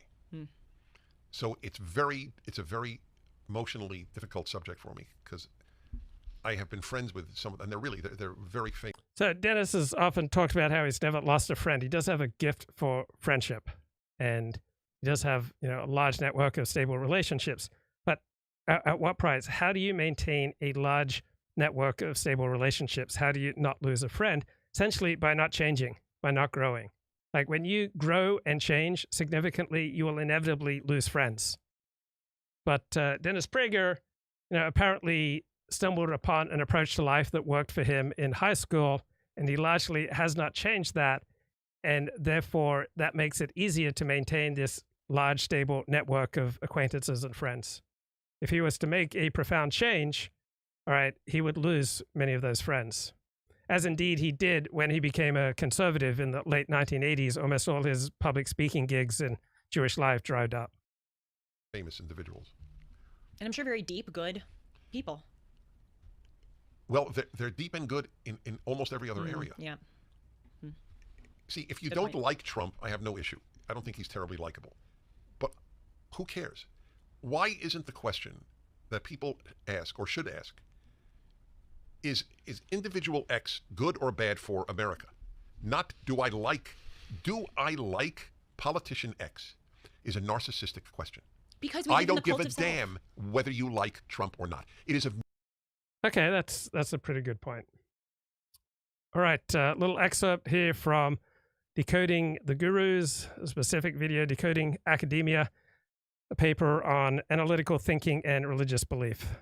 Illustration of why the people attempting to read studies, right, for, say, during COVID, who don't have statistical expertise, are not familiar with the literature, and even if they've worked out what p-values are or whatever, right, your Alexandros Marinos types, they don't have the proficiency to do that kind of critical examination, right? They fall at all the standard hurdles. And it is likely that in another context, if this was an anti-vaccine study, that none of this stuff that we're talking about would raise red flags, but other inconsequential details would for them if there's a study showing, you know, the vaccines are safe. So it's just that, like, it actually isn't entirely intuitive about how to assess all the various aspects of studies. And if I give students a load of heuristics, on some of them, this paper would like flash up strong points, right? But actually, I think it is good to also tell students to be wary of studies where the measures seem to fluctuate, where there is the potential that there are undisclosed researcher degrees of freedom or things being measured that are not reported, and like where you have lots of results that are close to significance, that there's a problem. And if you look at literature like Psy, like anti-vax studies, like studies by pharmaceutical companies that are promoting dubious treatments, these are all patterns that you see repeated over and over again. So yeah, that's why I thought this was a good study to cover. And I would hope that we won't see more papers like this too frequently in high-profile journals, but we probably will. Yeah. I was just having a crisis, well, not really a crisis of conscience, that would be overstating it, but I was just checking back over this paper from mine of 2014, which I've totally forgotten. You know what I mean? Like, I remember. Do you have a mea culpa? Do you want to talk about your p-hacking ways? Yeah. Well, I know I didn't p-hack it, right? Because I think I'd remember doing something along those lines. Because it, you know, you can't, it's difficult to really, like, we measured what we measured, right? We reported everything we measured. We did a survey. We looked at relationships. Yeah. There's not so many the exclusions and whatnot could have an impact, but we didn't. Yeah, I just never. I know I never did. So what are you confessing, Matt? Hit me. Well, what I'm confessing is that the effect for CRT was small, right? It was much smaller than the effects for openness to experience, and like the effects of demographics, for instance, in CRT. Okay, so this is a paper that showed people a picture of the thinker, that famous sculpture. And it claimed that it found people were less religious after looking at a picture of the thinker. And CRT refers to, you know, critical, rational thinking. And so this is an academic paper that claims that as people become more critical and rational in their thinking, they become less religious. Now, I think there may be truth to that in that, you know, traditional allegiances, right, to things like religion, tribe, you know, family, extended family, nation, right? The way that people on the right, you know, experience life is to be dominated by certain, you know, visceral attachments that go, you know, before and above and beyond rational inquiry. So people on the left tend to put a greater emphasis on the power and ability of reason to shape a life. People on the right tend to put more of an emphasis on the power of genes and on tribal, national, and religious loyalties, ties to blood and soil, and ties to family, extended family, and to these visceral experiences of God, of nation, these traditional, you know, visceral experiences of these traditional allegiances that go beyond the rational. All right, that's how people on the traditional side of the spectrum, people on the right, tend to experience life. That is why people on the left accurately describe people like us on the right as more medieval than them, because we do experience the world in a more traditional way, and they try to experience the world through primarily the power of their, critical, rational thinking processes. People on the right have more skepticism about the power of reason to shape a life. Gender has a negative. So gender, I think, must be female. That's bad practice of me. I didn't notice. You're keeping us on tenterhooks, Matt. What's the problem? Well, so in my discussion, I did draw attention to the fact that the effect size, consistent with previous studies, effect sizes for CRT and openness were relatively small. Good job. It's consistent with an understanding that individual cognitive factor is only one of multiple psychosocial determinants of religious adherence. Very good. That's good. And then I say, this is my citation to Gervais. Nevertheless, prior experimental evidence has supported a causal link between analytical thinking and faith. Look, you were just a victim, Matt. You were a victim of the literature. That's fine. You weren't lying. That is true. It's just the quality of the experimental evidence. I could have checked the quality of the evidence better. Well, you didn't say good quality evidence. You just said the evidence. Yeah. I did. Well, we'll let you pass on that. But yeah. This is, I think it's an interesting study, and I think there is, I also like Gervais's and Norensayan's broader work on atheism and like the psychology of religion and that kind of thing. So I'm not so fond of priming studies and that kind of thing. I think you have to be skeptical of them, but they have like cross-cultural survey work and books about big gods and this kind of thing. So this isn't to ding them as like people you shouldn't rely on. It's just like no, we're all guilty to one degree or another, I think, and we're all trying to do better. But I think a good thing to end this on, at least for me, is that there's relatively easy solutions to this. It's not an unsolvable problem, and there's actually multiple ways. Like one, just gather more data, right? Don't run with an N of between 60 and 150, right? Just go big. Get 500 people, right? You have to pay them though.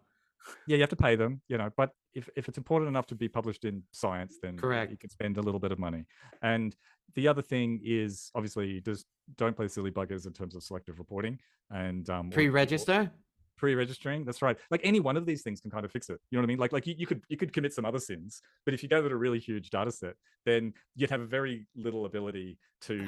You know what I mean? Like you'd have to really. P-hacking is much harder. If you have lots of measures and you have a big data set, you can find relationships. But if you have that's why I think like pre-registration is the ultimate one, because as long as everybody knows what's in that data set, then like it doesn't matter if you've selectively reported like thing, because people will see that you have selectively reported out of 20 measures, right? So this pre-registration is important, open data is important, and larger sample size, more stringent. Right. So these details about how to do good investigative work, right? Not terribly exciting, right? Not compelling, talking about p-hacking and larger data sizes and pre-registering your study, right? Not exciting stuff, but it does produce, more profound, more accurate work. You get closer to the truth. So if you optimize for truth, right, then you're going to be interested in what these guys are talking about. Not exciting, but just important.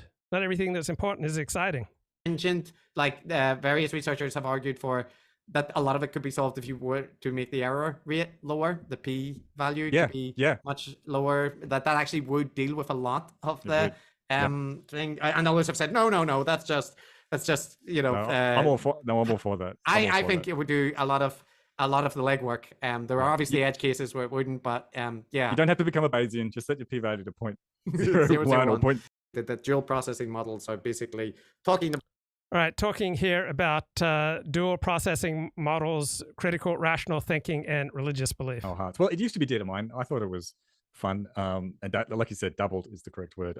I just dabbled in this a little bit. I did publish a paper with the Pharma expert and I don't know how to praise him, but Gord Pennycook is a real shining star in this particular field. He's a powerhouse. That's right. He's a young man on the up and up. And we found something that's quite boring, really, because we found something that a lot of other people had found too, which is that this concept of analytical thinking, which psychologists have been interested in. It's got to do with dual process thinking. It's contrasted with the other process, which is Let me just stop you there, thinking. Matt. Oh, well, you were about to do it, maybe. I thought you were going to round for dual processing models. No, you go ahead. I was going to provide a brief introduction to those two concepts, but you, by all means. So I'll just do what you were about to do. But I was just going to say, for the uninitiated, that dual processing models are basically talking about cognition and this divide between cognitive processes that are quick, intuitive, sometimes called hot or fast. Right. Hot, fast, quick, intuitive, reflexive, visceral, cognitive processing models tend to be what dominate people on the right. And those which are slower, more rational, more potentially cognitively demanding and take more time. And this was popularized in Thinking Fast and Slow, Daniel Kahneman's book, but it features in a whole bunch of stuff. So people are interested in how these different processes might produce. Right. The most important, reactions, the most important parts of the worldview of people on the right are usually quick, visceral, non-cognitive reactions to visceral loyalties to things like family, extended family, tribe, nation, God, blood, soil. Different outcomes. And one way that people elicit it, for example, is if you put people under time restrictions and force them to respond quickly, maybe you get access to the intuitive, hot cognitive processes, whereas if you give them time, you might see more reflective process type responses. So that was all. I'll just say this paper relates to that because analytic thinking is in the second category of colder, more deliberate, slower cognitive processing. Yeah. And that's what frequently makes people on the right more immediately likable, more visceral, more authentic, all right, because they are coming largely out of, pre-cognitive reactions to the world. I want to play a little bit more from another edition of Decoding the Gurus. Here they're talking about scientists Andrew Huberman from Stanford and Peter Attia, talking about self-optimization, self-enhancement, supplements, all that good stuff. Measure their activity levels. The two groups don't differ. They're doing roughly the same task, leaning down, cleaning out trash cans, etc. Guess what? The group that was informed about the health benefits of exercise lose 12% more weight compared to the other group. And no difference in actual movement? Apparently not. Now, how could that be? So that is like a huge if true kind of finding, isn't it? That you tell these workers about the health benefits of doing it, their activity levels don't differ, but your experimental manipulation of just people believing that it's good for them to do this hotel work makes them lose more weight, be healthier. Chris, I think you looked into some of these articles that Huberman references. Yeah, I did. And because whenever I hear this kind of description about studies that are counterintuitive and dramatic, it rings the replication crisis warning bells, right? They jingle in my ear because this sounds very much of a piece like... Right. So people who like Richard Spencer and Nick Fuentes and Tucker Carlson, who focus on the dramatic and the theatrical and the counterintuitive and the mind-blowing and the anti-establishment thinking, all right, it's frequently bogus, all right? This is a study that's very exciting, all right, but it's probably bogus. Like hurricanes that now have female names lead to more fatalities because people don't take them as seriously. Hurricanes and hurricanes. That was the title of that paper. Hurricanes and hurricanes.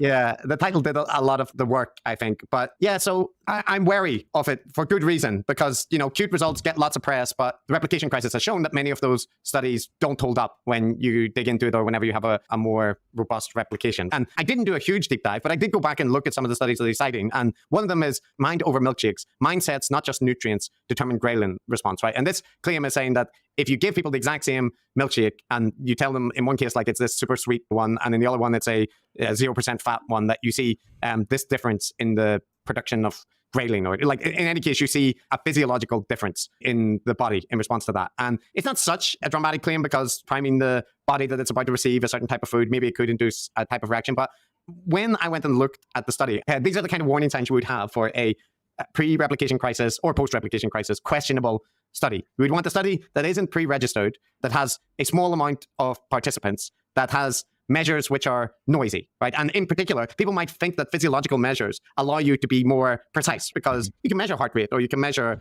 different hormones in the blood or so on, and it's a quantifiable, objective measure. But anybody who's worked with physiological data should know that there's a lot of noise in it, and there's a lot in exact. Right. So there's a saying in journalism, if you check that story, you'll lose it. Right. It's a lot easier to have, cute, exciting, dramatic stories if you don't worry about the facts. It's a lot easier to have, cute, dramatic, exciting academic studies if you don't worry about integrity and truth and, the ability to, replicate a result.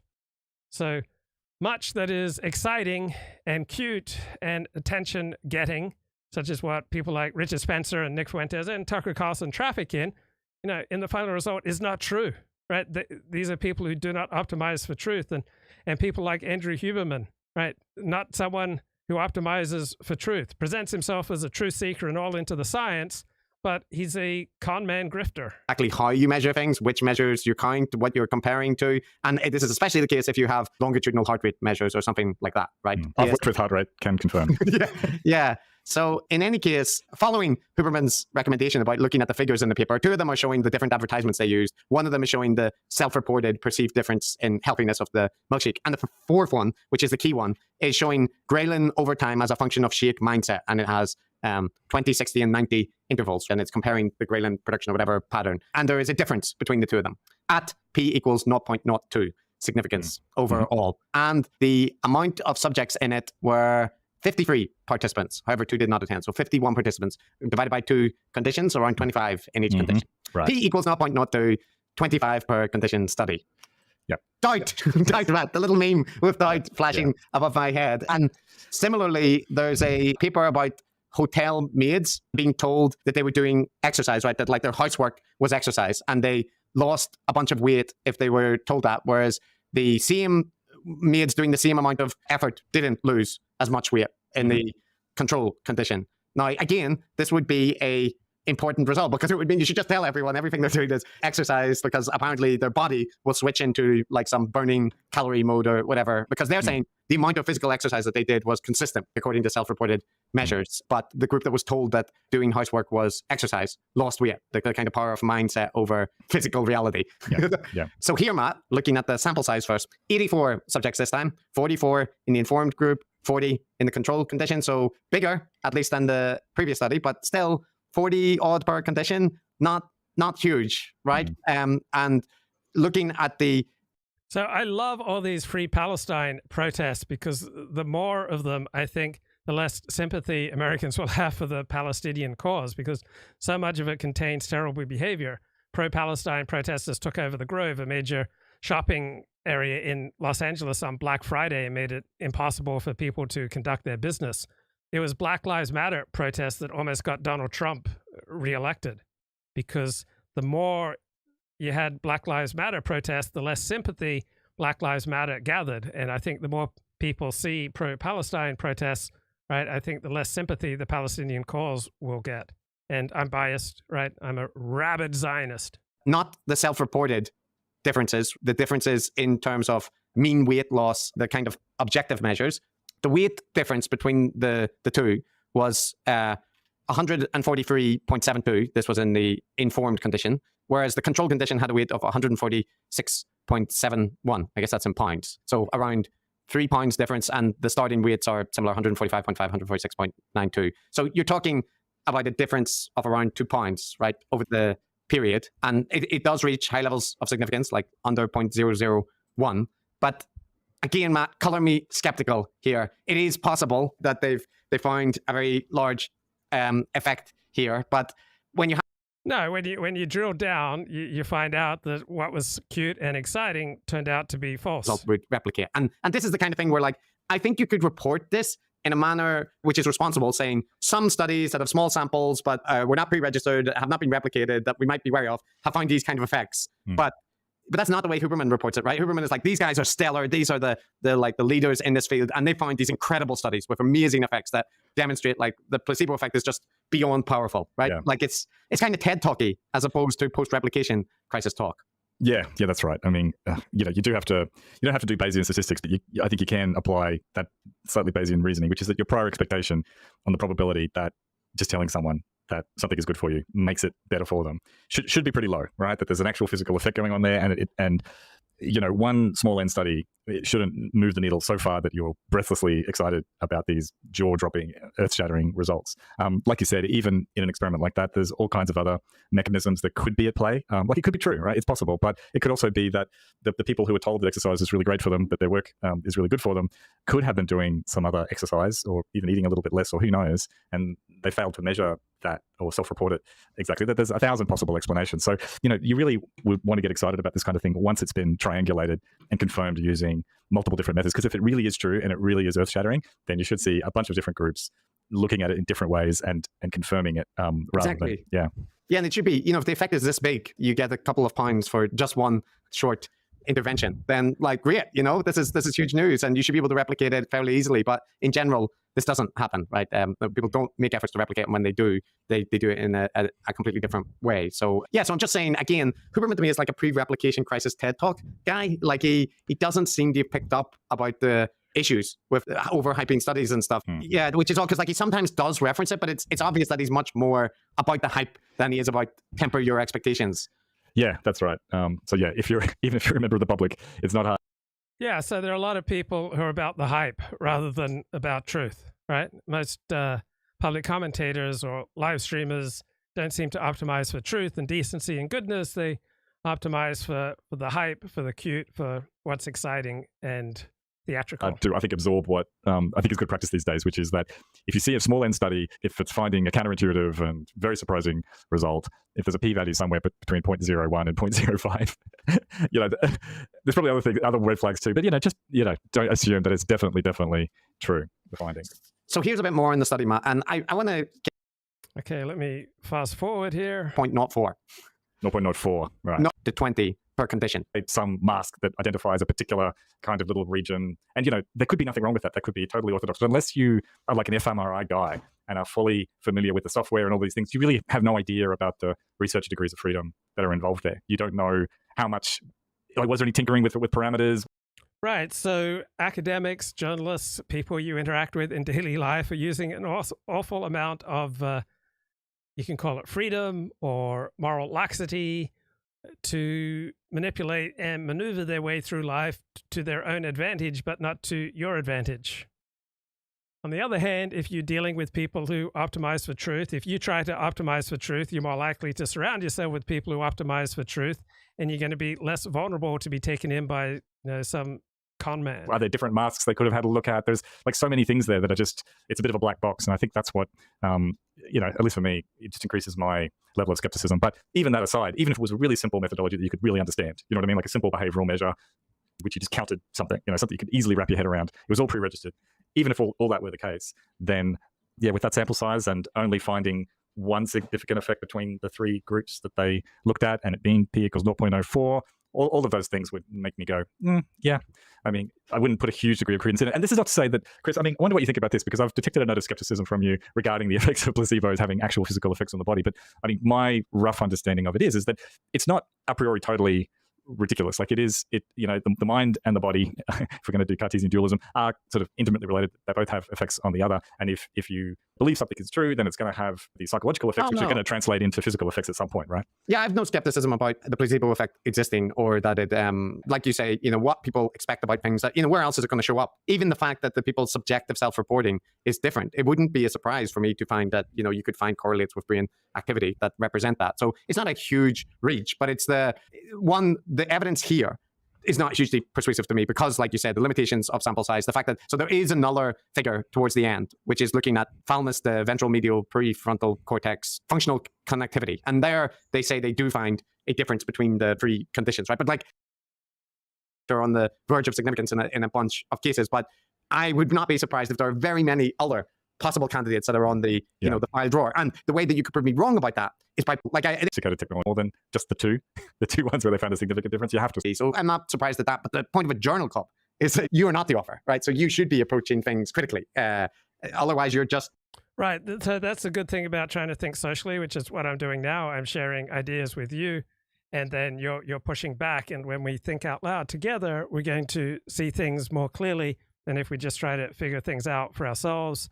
All right, your boss is not going to accept every claim you make. All right, you're going to do better work if you're going to be held accountable by a boss, by a spouse, by family members, by friends, by a community. All right, we all tend to behave better when we're held accountable, and that's also true for academics. The PR person for them. And so this is Huberman talking about the results, and let's see if he is looking at them critically or overhyping. What I find just outrageous and outrageously interesting about this study is simply that what we are told about the dose of a drug changes the way that our physiology responds to the dose of the drug. And in my understanding, this is the first study to ever look at dose dependence of belief effects. Right, to really, and why would that be important? Well, for almost every study of drugs, you look at a dose-dependent curve. You look at 0, low dose, medium dose, high dose. And here they clearly are seeing a dose-dependent response simply to the understanding of what they expect the drug ought to do. In other words, you can bypass pharmacology somewhat. That last line. Yeah, I think that's a big stretch. Like I think there's some evidence of placebo effects having. Right, I'd say a majority of my audience loves that. Right, loves this idea that you can bypass pharmacology through the placebo effect. Bypass pharmacology through a swim in cold water. Bypass pharmacology through prayer, meditation, religion, yoga, eating right. Well, sometimes you can, and sometimes you can't. Measurable physiological effects, I think, even in the treatment of depression or something like that. But they're reasonably weak, I think. It's certainly not something that you could use to bypass pharmacological interventions, I would think. Yeah, and so I want to contrast a little bit with the way Attia responds when he sees this study, right? So he's looking at the same figures that I was highlighting and listen to his response. Look at figure 2B. Am I reading this correctly? So it's got 4 bars on there. You've got the grouping parameter. Right. So what they're doing is they're just saying, if we just look at the thalamus, what is the level of activation? I see. So this suggests that the only statistical difference was between the low and the high. That's right. And nobody else was statistically different. That's right. But that's not the whole story. Yeah, so like Huberman was super excited about it being a dose-dependent relationship, right? But it's actually just the like nothing and the high one. So that's but yeah, I mean, because so he points out, Matt, just to give Hubia, sorry, that's a horrific hybrid through Huberman his due. He does justify that claim by pointing to the 4B, the different one, and he says this. So figure 4B, if you look at parameter estimate, so this is the degree of activation between the thalamus and the ventral. You do see, but they didn't see any differences in performance on this game. So apparently, so there's this activity which is supposedly indicative of better concentration, better signal to noise filtering, or whatever, but it's not yielding any measurable changes in performance. Yeah, I actually tried to go in because the reporting of the result of the behavioral measure wasn't completely clear. I downloaded the file and had a look, and I think they are claiming some signal, like one that relies on like interpreting a particular kind of. Okay, getting a little specialized, but there's some good stuff. Far less amenable to researcher degrees of freedom, Chris. Like my suspicion is that you've got a lot of choices in terms of how you want to slice and dice your fMRI images. But, with these standard games, economic games they set up, there isn't so much wiggle room. Yeah, so I would be inclined to think the same. And actually, Attia is somewhat, again, hits a skeptical note about focusing on this relationship measure instead of the actual area. Activation in the area. Okay, let me just fast forward here to the good bits. It's surprising that this doesn't happen. And he's kind of looking for explanations rather than saying, well, actually, it doesn't. It's a weakness. It's a weakness. Yeah. And every time Attia raises a point, he's like, this is what we do at Journal Club. We see points of, I'm like, but you aren't. Like, if Attia wasn't here, basically, you would have used the perfunctory, this is a preprint. I'm not saying it's. Talking about you, meaning Andrew Huberman, who has an enormous social media following, by telling people things that they want to hear. The be all and end all. But Attia is the one that is actually saying, well, but hold on. Like, so they didn't find this result in this one and so on. And there's a good contrast where you can see when they talk about sample size, which again, Attia raises here. By the way, this goes back to our earlier discussion. There could be a huge signal here and we're underpowered. How many subjects were in this? You wouldn't have a lot of subjects in this experiment. Yeah, and this just speaks to the general challenge of doing this kind of work. It's hard to get a lot of people in and through the scanner. Yeah, it's expensive. Expensive. I should know this, but we can go back to the. But you can sort of just look at the number of dots on here. I mean, it's in the low tens, right? It's like 40, 30, something like that. It's not. So it's possible you do this with a Danish study. Yeah, you do this with 1,000 people. This could all be statistically significant. Right. It was. So they talk about this. Based on this, we estimated that an N of 20 N is sample size. In each belief condition, the final sample would provide 90% power to detect an effect of this magnitude and an alpha of 0.5 and a two-tailed test. Okay, so that's them referring to what we just talked about, which is we believe at 90% confidence to get an alpha of 0.05, which means we'll want to be 95% confidence. We need 6 in the medium and the high group in fMRI. Right? Because he's suggesting that the study's underpowered, and that's why you get these non-significant effects. But the other possibility is that being more highly powered, you would find that you could confirm the effects are either non-existent or extremely small. And yes, exactly right. Yeah, Huberman keeps referring to the findings as surprising. Like, surprising they didn't find this difference. Surprising they didn't find that difference. But it's not surprising though, is it? I mean, if your assumption is that if there's an effect here, it's probably quite small, and you've got a small n study, then not surprising at all. So a lot of people think Dennis Prager is an Orthodox Jew. He is not Orthodox in the sense of belonging to the Orthodox denomination of Judaism. He believes in his own mind, and some people could make an argument for this, that he is small o Orthodox, that he is aligned with the Torah perspective on things. But he's certainly not a big O Orthodox, meaning a member of a particular denomination. So he does not accept the oral Torah, for example, as coming from God. No. Wouldn't it be surprising if you assumed the effect was huge? And yeah, exactly. And so, again, I think that some people will regard that as like, well, this is just a difference in character. Huberman, there's a lot to get excited about a study, but I want to show the conclusion that he reaches, having gone through this and I talked about it. Right. So some people are just excitable, and I am excitable in many conditions. And when I'm excitable, I'm not particularly reliable. Excitable people are not reliable. Andrew Huberman, Richard Spencer, Nick Fuentes, Tucker Carlson are highly excitable and therefore highly unreliable. All these issues about small sample size, and actually they didn't find a result in 2 out of the 3 measures that they're using in the fMRI, and not the behavioral measure. Then, so my glee for this experiment is not, or this paper rather, is not because I think it's the be all end all or it's a perfect experiment. I just think it's so very cool that they're starting to explore dose dependence of belief, because that has all sorts of implications. I mean, use your imagination, folks. Whether or not we're talking about a drug, we're talking about a behavioral intervention, we're talking about a vaccine, and I'm not referring to any one specific vaccine. I'm just talking to vaccines generally. I'm talking about psychoactive drugs. I'm talking about illicit drugs. I'm talking about antidepressants. I'm talking about all the sorts of drugs we were talking about before, metformin, et cetera. Just throw our arms around all of it. What we believe about the effects of a drug, presumably, in addition to what we believe about how much we're taking and what those effects ought to be, clearly are impacting at least the way that our brain reacts to those drugs. Little concerning. A few notes there are concerning to me. Yeah, well, so because the first bit is like, this isn't the perfect experiment, which is fine, that's good. But then it's like the implications about this dose-dependent effect are stunning, right? They reach across all vaccines. Like he references vaccines there, and he's quick to say, I'm not talking about any specific vaccine. This, I think, harkens to Huberman's absolute allergy to discussing vaccines in a positive way during the pandemic. But even if this were true, Matt, right? Vaccines, what implication does this have? Because whatever your internal assessment does, right, like the extra power or whatever it adds, it is not giving your immune system the information to help it fight a virus that it hasn't encountered, right? No, so that's right. There's a huge difference. I mean, well, first of all, Chris, before we forget, I just don't get his enthusiasm for this. Why it's so exciting that there's like a dose-dependent relationship. Like they had a low, medium, and high condition in terms of the placebo. That's been done heaps, right? You can give people a blue pill or a bright red pill or a medicine that tastes really strong or one that doesn't, and you see these effects. I mean, you could vary the dose. I don't understand why that's such a big deal. But as you say, the main thing is that you can see these like placebo-type psychosomatic effects, which I accept are almost certainly real to some degree, because the psychology interacts with the neurophysiology and percolates down into the body, and you could see effects even further afield in terms of cortisol levels or stress and things like that. You're going to see effects on things that are more psychosomatic or things that are more related to psychology, and that's why this study here is more plausible than, say, some of those other ones, like the hotel people working away, because like that's just straight up metabolism, right? And it's happening over a period of weeks. That's fairly different from this, which is about concentration and reward processing and stuff like that, stuff which is actually more tightly connected to how you perceive things and like psychological effects. But then when you actually go even further afield to like how the immune system works, and you're talking about what T cells getting trained to recognize antibodies and stuff like that, and you're like the idea that there's going to be a placebo effect there, and that this has some implications for how other types of, or all kinds of drugs, but including vaccines, should be administered or approached. That seems nuts to me. That's a huge, it's not just a stretch, it's a huge galloping, flying leap. Yeah, and just to be clear, that we're not over-interpreting. So he goes on a bit here. Yeah, to take this to maybe the ADHD realm. Let's say a kid has been on ADHD meds for a while, and the parents, for whatever reason, the physician decide they want to cut back on the dosage.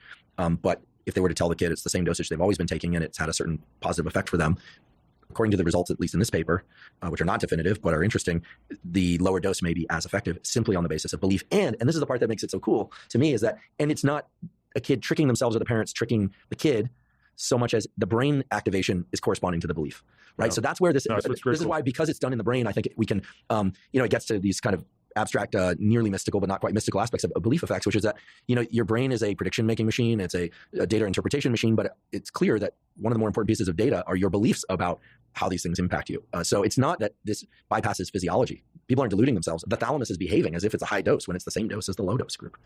It's just like he's now kind of here, apart from a couple of throwaway sentences, it's as if this effect is completely established, right? And that the implications are stunning. And what he describes is like, he says, it wouldn't be unethical, but like actually telling the patient that they're receiving a different dosage that is inaccurate on the basis that their placebo reaction will potentially produce the same effect. Like, no, that's not ethical, right? And it's relying on, an over extrapolation, which is that you could produce these exact same effects. And, especially when he just talked about vaccines and stuff in the preceding discussion, you're like, but it doesn't work like that, right? Like you say, you might be able to get it for some specific occasions or individuals or some specific drugs. Maybe you can, but the way that he's presenting it is like, well, this looks like it can produce the same effect as taking the drug. Just tell someone that they're taking like a stronger drug and it'll do all the same stuff. And you're like, I know it's like the general theme, and it's consistent with what we've seen of Huberman before. Is just that kind of wild exuberance or overconfidence in particular studies and running with, as you say, apart from the kind of throwaway studies, which is, further research required, etc. But you can kind of tell that he kind of believes it and runs with it and forms a view of all of these things, which is informed by the assumption that a lot of these studies are largely confirmed. The extrapolation is really quite large too. Like, I've got to keep delineating the reasonable and the unreasonable version of these kinds of things. Like a reasonable version is if you're wanting to quit smoking and say you're vaping, a good way to go about it is to gradually reduce the nicotine in your mix. All of the behavioral type of things are kind of the same. The sensory motor type feelings are the same. And you're sort of disconnecting the physiological substance addiction from all of the psychological aspects of the addiction. And it's easier to sort of divide and conquer and quit that way. That's a super reasonable application of what he's talking about. But going on to, and maybe we can do it for this and give it to kids with ADHD, we can tell kids ADHD and vaccines or any supplement or any kind of medicine you can imagine, just believe it and make it so. That's a wild extrapolation from what is a very weak set of results in this study. Yeah. And I know the vaccination one just like stuck with me, but just that doesn't make any sense because it implies that the kind of biological process for which vaccines work is manipulated by the strength of believing in the vaccine. But like vaccines work by giving the immune system experience of a particular kind of virus so you can store the relative instructions for when you encounter the actual virus. So just like that, you can't do that through your mental power. Just think about COVID, right? Just think about it a lot. Right. There are some aspects of our physiology which you can control psychologically, right? Like if you sit down, you take deep breaths, and you think calm thoughts, you can reduce your heart rate, right? There's lots of, we can make a big list of things that are kind of controllable, but there's a lot of things which really are not, right? And for the operation of the immune system, except perhaps when the very limited degree of maybe if you're super stressed or something like that, then maybe that's going to have an effect. But largely, it's just over extrapolation is how I would describe it.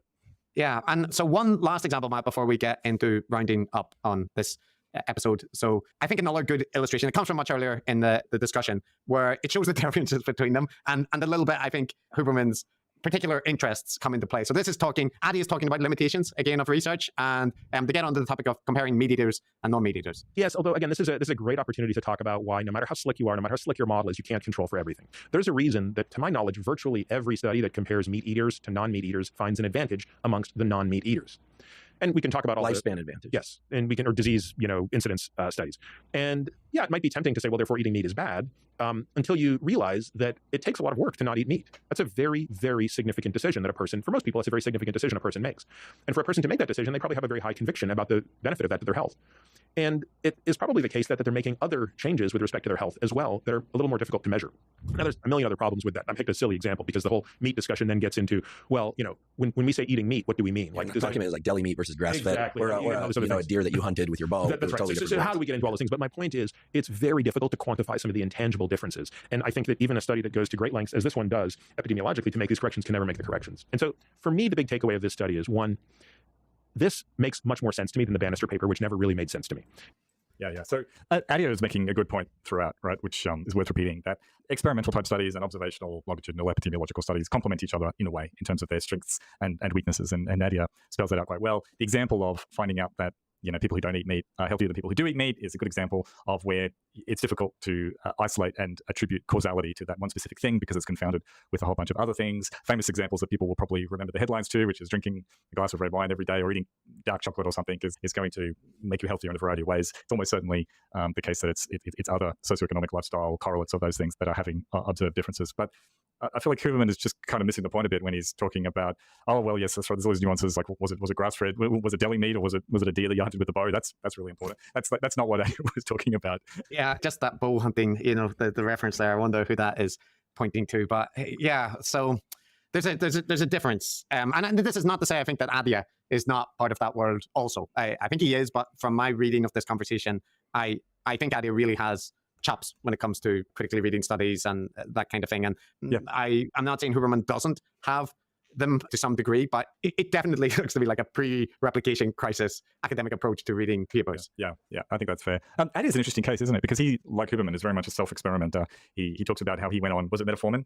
I'm forgetting the metformin. Yeah. Metformin. He went on that based on the original study, which he said that he didn't really. Oh no. He went on it before even the Bannister study. Oh, okay. Remember, I made that mistake. But he did kind of point out that the Bannister study was the big thing that made it become very influential. But he was on it years before. based on even less evidence, right? Yeah. So that's interesting. And then that one came out, and then he read this paper, which is kind of debunking the thing that he'd committed to, and he read it with like a receptive mind, shall we say? And for him, it kind of sealed the lid on this thing. And it's just an interesting combination of things because, like you said, he clearly can read studies. He's got a good sort of scientific approach to these things. But he's also a self-experimenter, and on one hand, he does reevaluate, like he is reevaluating his choices based on the new evidence that comes in. But it's just interesting that he sort of is. I'm impressed at the level of conviction that we see amongst Attia or whatever, because they're talking about years of their life dedicated to taking something which they then think actually it wasn't. Yeah, and it's sometimes extremely dysphoric, right? Like it makes them sick. Not eating.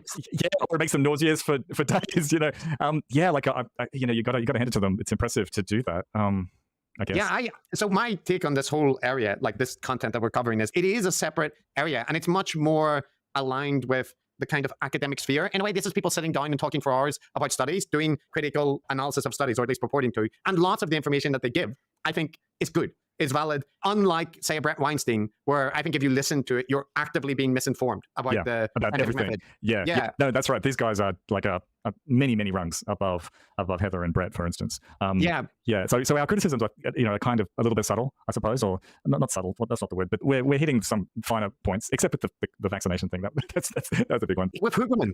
Yeah, with Huberman. Yeah, but I mean, I'm not quite sure how to think about these guys because on one hand, like you can think of them as enthusiasts and as this being a very serious hobby. Some people are into model trains, some people are into succulents.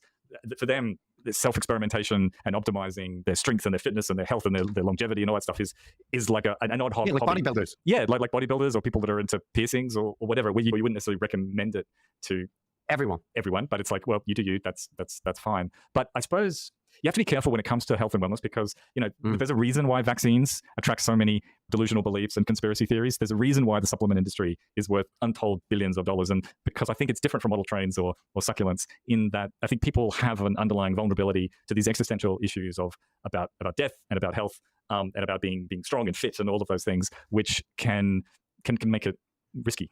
The thing which sticks for me when looking at this is that they're all about micromanaging your health and the relative levels of different micro particles in your blood and all this kind of thing, right? And in a global pandemic, Huberman never did an episode recommending vaccination, which is the most scientifically supported and lowest cost intervention for your health. And he steered away from it because, I'm extrapolating, but he's clearly implied that he doesn't want to alienate part of his audience and that. But if you were a guy that was just about the science, about health optimizing, then you're willing to talk about these controversial things like metformin, right, which haven't been proven. You'll talk about them at some depth, and yet you won't touch vaccination. And you're good friends with Joe Rogan and all the influencers set, and you're promoting supplements. That's what makes me raise the eyebrow, that it's not about that everything that Huberman says is bullshit or the things that he promotes are wrong, but it is a kind of spin off the health and wellness space. I think it's health and wellness for men. And that's why in a part of it, I think the scientific aspect has an appeal, right? Because you're not doing dieting, you're doing optimizing,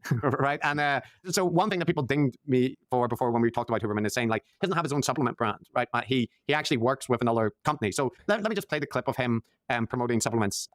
Please also check out the sponsors mentioned at the beginning and throughout today's episode. That's the best way to support this podcast. Not so much on today's episode, but on many previous episodes of the Huberman Lab podcast, we discussed supplements. While supplements aren't necessary for everybody, many people derive tremendous benefit from them, for things like enhancing sleep, for hormone support, and for focus. The Huberman Lab podcast has partnered with Momentous Supplements. If you'd like to access the supplements discussed on the Huberman Lab podcast, you can go to Live Momentous, spelled O-U-S, so it's livemomentous.com/Huberman. You can also receive 20% off. Again, that's livemomentous, spelled O-U-S.com/Huberman. So I was going to say to people, if you don't think Huberman's shilling supplements, my God, he gives you the discount code at /Huberman. If you go, his picture is there with Momentous X Huberman, and that.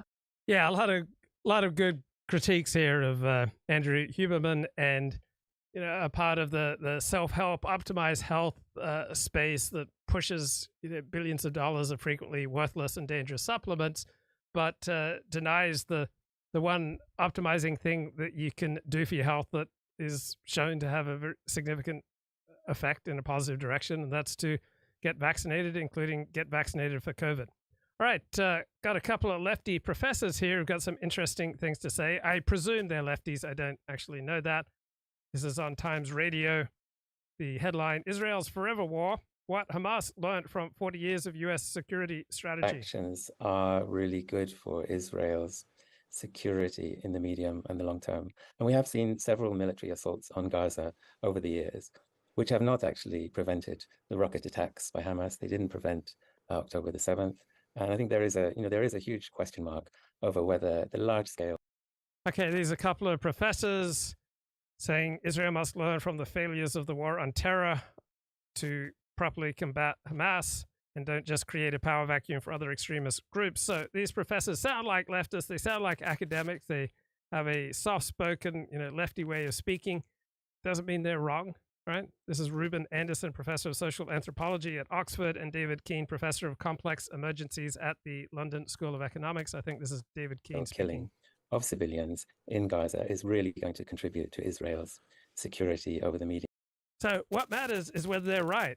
Sometimes a left-wing response of, say, egalitarianism, innovative ways of doing things, a courtier morality approach to things, following the experts in science, sometimes that is the best approach. And sometimes a traditional right-wing, authoritarian, hierarchical, trust traditional ways is a better approach. It all depends upon circumstances, events, my dear boy, events.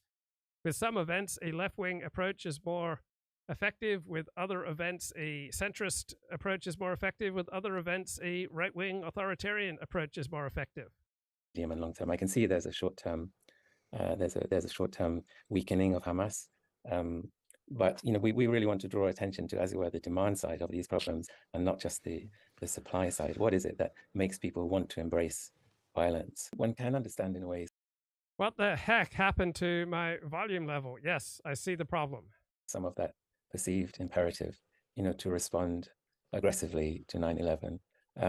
But this, in a way, is part of the problem, that in these moments of extreme emotion and suffering, and indeed humiliation, really, for the American government in particular, policies are formulated that are based, in a way, on this oversimplified idea that if you can get rid of a finite number of evil people, you will have solved the problem.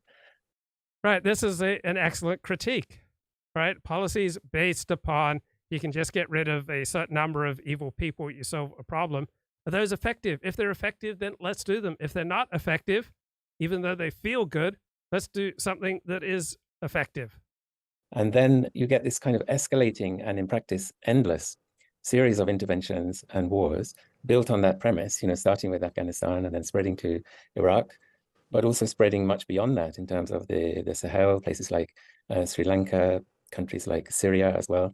A lot of governments ended up invoking this idea of a global war on terror to pursue their own counterinsurgencies, to pursue their own internal repression, to get resources internationally, just as governments had done with the war.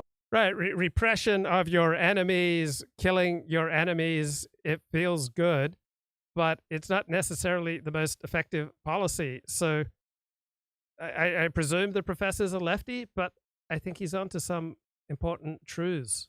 War on communism a long time ago. So these kind of projects, which start with a moment of suffering and a moment of, in a way, self-righteousness, acquire really a life of their own and become fairly systematically gamed, by people, security companies in Afghanistan, making huge amounts of money from the American. Narcissists are easily gamed. I know I have some narcissistic tendencies.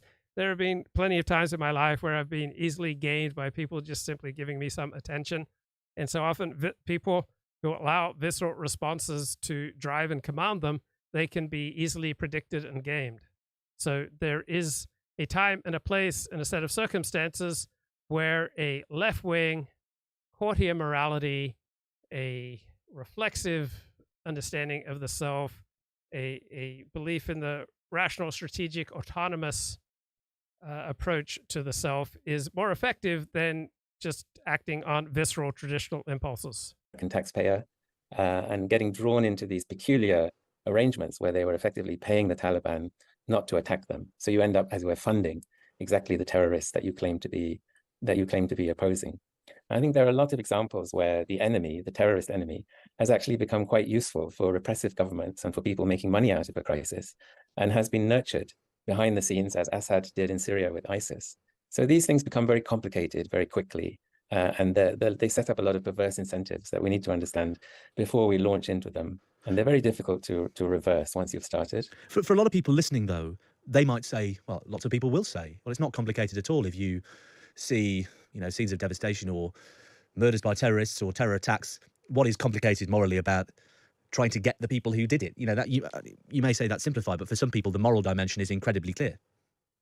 I agree that for some people, the moral dimension is incredibly clear, but that right. Just because the moral dimension is incredibly clear, it doesn't mean that you therefore should follow the policies that you believe follow from the moral dimension, right?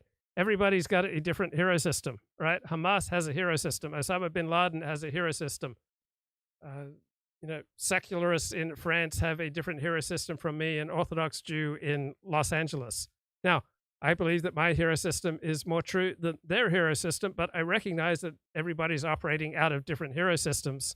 And to be effective in the world, you need to recognize what are the competing hero systems that are most relevant to a particular situation. That is also a moment of extreme moral danger. And I think one of the things that we've missed, and it's obviously very relevant today, is that if the greater the indiscriminacy in your counterterrorism policy, the more civilians get killed. Good point. Just because he's speaking in a soft, gentlemanly way does not mean that he's wrong. Autistic Merrick makes a great point here. Speaking of Ukrainian women, YouTube ads have recently kindly informed me that many Ukrainian women with traditional values are looking to be loved by Western men.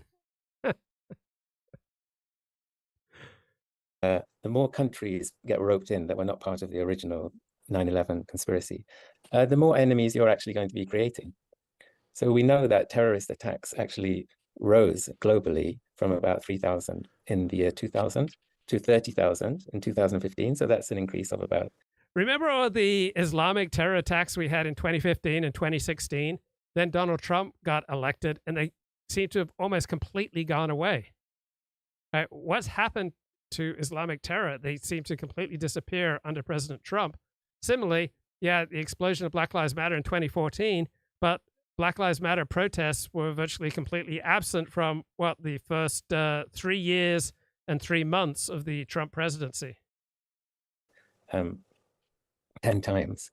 And when we get fixated on this group of people that we want to punish or eliminate, we forget that our tactics in trying to punish or eliminate them are creating so many more enemies. They're enraging people. They're making people feel that they're going to be attacked whether or not they support terrorism. And that. Yeah, this is the key point in devising social, cultural, religious, political strategy.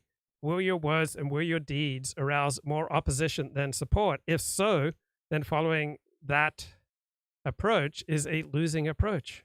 That is a very radicalizing thing to do. Well, Ruben Anderson, you can look at lots of foreign policy failures in this regard. Afghanistan, a recent one. You've got lots of research on the scale of the failure of US policy there, but it's not all necessary. So that was David Keane speaking from London School of Economics. And now the next speaker after the host is Ruben Anderson, a professor of social anthropology at Oxford. I don't remember any negative story. I mean, can you look at, say, the destruction of the ISIS caliphate as an example of success in the war on terror? Or is your contention that there is no such thing? It's the wrong paradigm. You can't win the war on terror. Part of the problem here is how the knowledge environment, the information environment is constructed around these often very simplified wars. And that involves setting out certain piecemeal successes along the way. We all remember when George W. Bush said mission accomplished back in the early days of the Iraq invasion, upon which, of course, followed, among other things, the growth. Yeah, responses, reactions, policies, procedures, words that feel good frequently are really bad for you and for what you value. And doing the hard, unpleasant, difficult, non-natural thing is frequently a more effective way to go. Of ISIS on the back of the utter chaos that Iraq had been left in, and huge human suffering and large-scale violence and displacement. So by presenting the battle against ISIS as a success, we have really broken down what is a huge failure, a huge and costly failure, into a series of discrete elements that policymakers and politicians can somehow sell in the short run as wins against terrorism. But what really all these small wins add up to in the long run. Right, so what Bibi Netanyahu probably most wants is to preserve his political position. George W. Bush was probably profoundly influenced by political calculations in invading Afghanistan and Iraq. He thought it'd be good for Republican political fortunes, and he was right in 2002, probably a wash in 2004, and then because of the disastrous nature of these policies, there was a massive blowback in 2006 and 2008. It's a much larger failure, and that failure involves an absence of learning really from the mistakes and from. Right, so what's good for a political party and a politician is not necessarily good for a nation state as a whole. How the interventions themselves, staged in the name of fighting terror or any other given threat, have contributed to and fueled the problem in the way that David just described for us.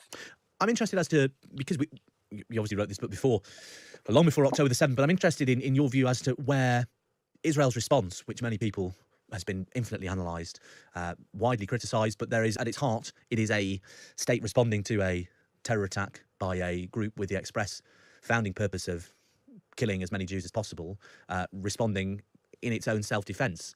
Obviously, since lots of things have happened and lots of allegations have been made, and there have been many, many civilian casualties in Gaza. But I'm interested in your view, Ruben, as to where, how the sort of what you've seen in the Middle East over the past 50 days fits into your thesis.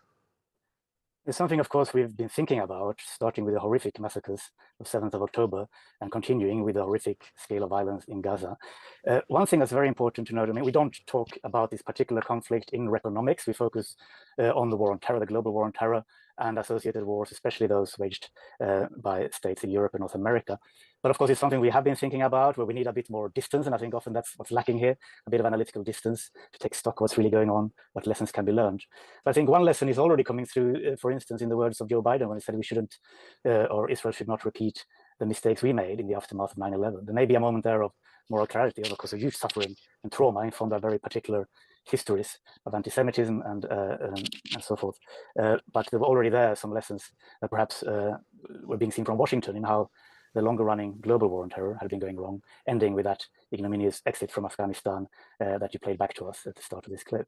So there are lessons to be learned here. We are still in the process of trying to understand what's going on, but perhaps David has a word or two to add. Well, let's move on to... Oh, sorry, David, go on.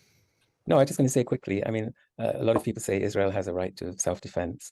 I think, from a Wreckonomics point of view, one would want to ask what kinds of actions are really good for Israel's security in the medium and the long term. And we have seen several military assaults on Gaza over the years, which have not actually prevented the rocket attacks by Hamas. They didn't prevent October the 7th. And I think there is a huge question mark over whether the large-scale killing of civilians in Gaza is really going to contribute to Israel's security over the medium and long term. I can see there's a short-term weakening of Hamas, but we really want to draw attention to, as it were, the demand side of these problems and not just the supply side. What is it that makes people want to embrace violence? Which is, and it's partly, it's partly because what happened on October the 7th was so horrific, and those short-term questions are so pressing for the Israelis that. I love the title of these two professors' new book called Wreckonomics: Why It's Time to End the War on Everything. So here's the introduction on Amazon. The United States' ignominious exit from Afghanistan in 2021 topped 2 decades of failure and devastation wrought by the war on terror. A long-running fight against migration has stoked chaos and rights abuses while pushing migrants onto more dangerous routes. For its part, the war on drugs has failed to dampen narcotics demand while fueling atrocities from Mexico to the Philippines. Why do such failing policies persist for so long? Why do politicians keep feeding the very crises they say they are combating? In Wreckonomics, the authors analyze why disastrous policies live on, even when it's become apparent that they do not work. The perverse outcomes of the fights against terror, migration, and drugs are more than a blip. Rather, the proliferation of wars and pseudo-wars has become a dangerous political habit and an endless source of political advantage and profit. From combating crime to the war on drugs, from civil wars to global wars and even COVID wars, chronic failure has been harnessed to the appearance of success. Over a wide variety of spheres, problems have persisted and worsened, not so much despite the wars and fights waged against them as thanks to these floundering endeavors. Provocative and important thesis. Those sort of long-term questions are much harder to consider in the, as you say, in the sort of, in the heat of the moment, particularly a moment so traumatizing and horrific for the Israeli state and the Jewish people. It's much harder to consider, to get into the realms of that sort of thing when you have civilian children held hostage underneath tunnels in Gaza and the like. Right, let's move on to another war waged by politicians, particularly in the US, the war on drugs. Now, David Keane, we heard generations, half a century there of US politicians declaring war on drugs. Clearly, politicians across the world in countries that take that sort of approach to drug legislation, including here, tend to think of it primarily as a domestic issue in terms of drug use on the streets or the impact on individual families. But it's a global trade, and you argue that anti-drug policies such as those we just heard the likes of Richard Nixon and Ronald Reagan and George H.W. Bush outline, you argue that those anti-drugs policies have failed to stop the supply and consumption of drugs and the global economies that sustain them.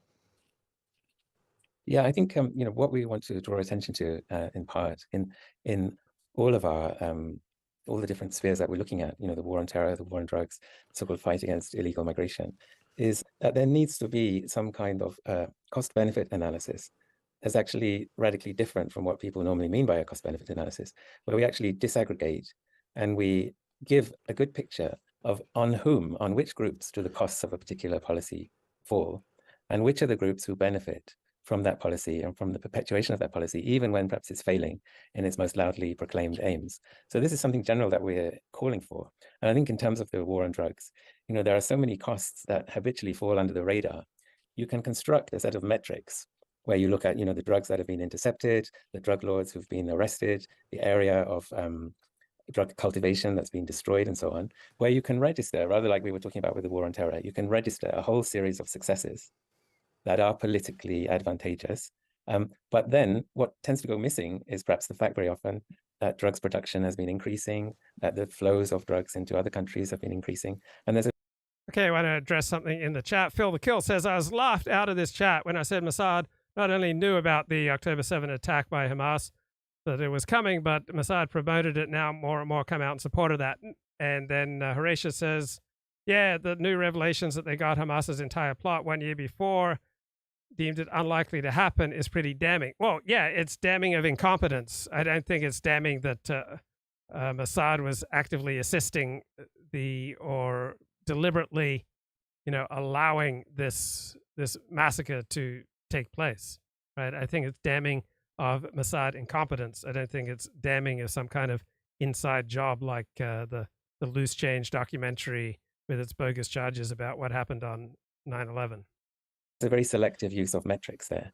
So alongside that story of success, which in many ways is a phony story, we find these, as it were, hidden failures, some of which are quite familiar, in terms of the massive violence in somewhere like Mexico, the gaming of the war on terror in the Philippines, the mass incarceration in the United States, about 300,000 people incarcerated in 1980 when Reagan came into power, rising to about 2 million by the turn of the century. I mean, that is a massive human catastrophe and a scandal that is in large part, but not entirely, the result of the war on drugs. So we want to draw attention to those costs and also to the people that are gaming this war, just as they've gamed many other kinds of wars.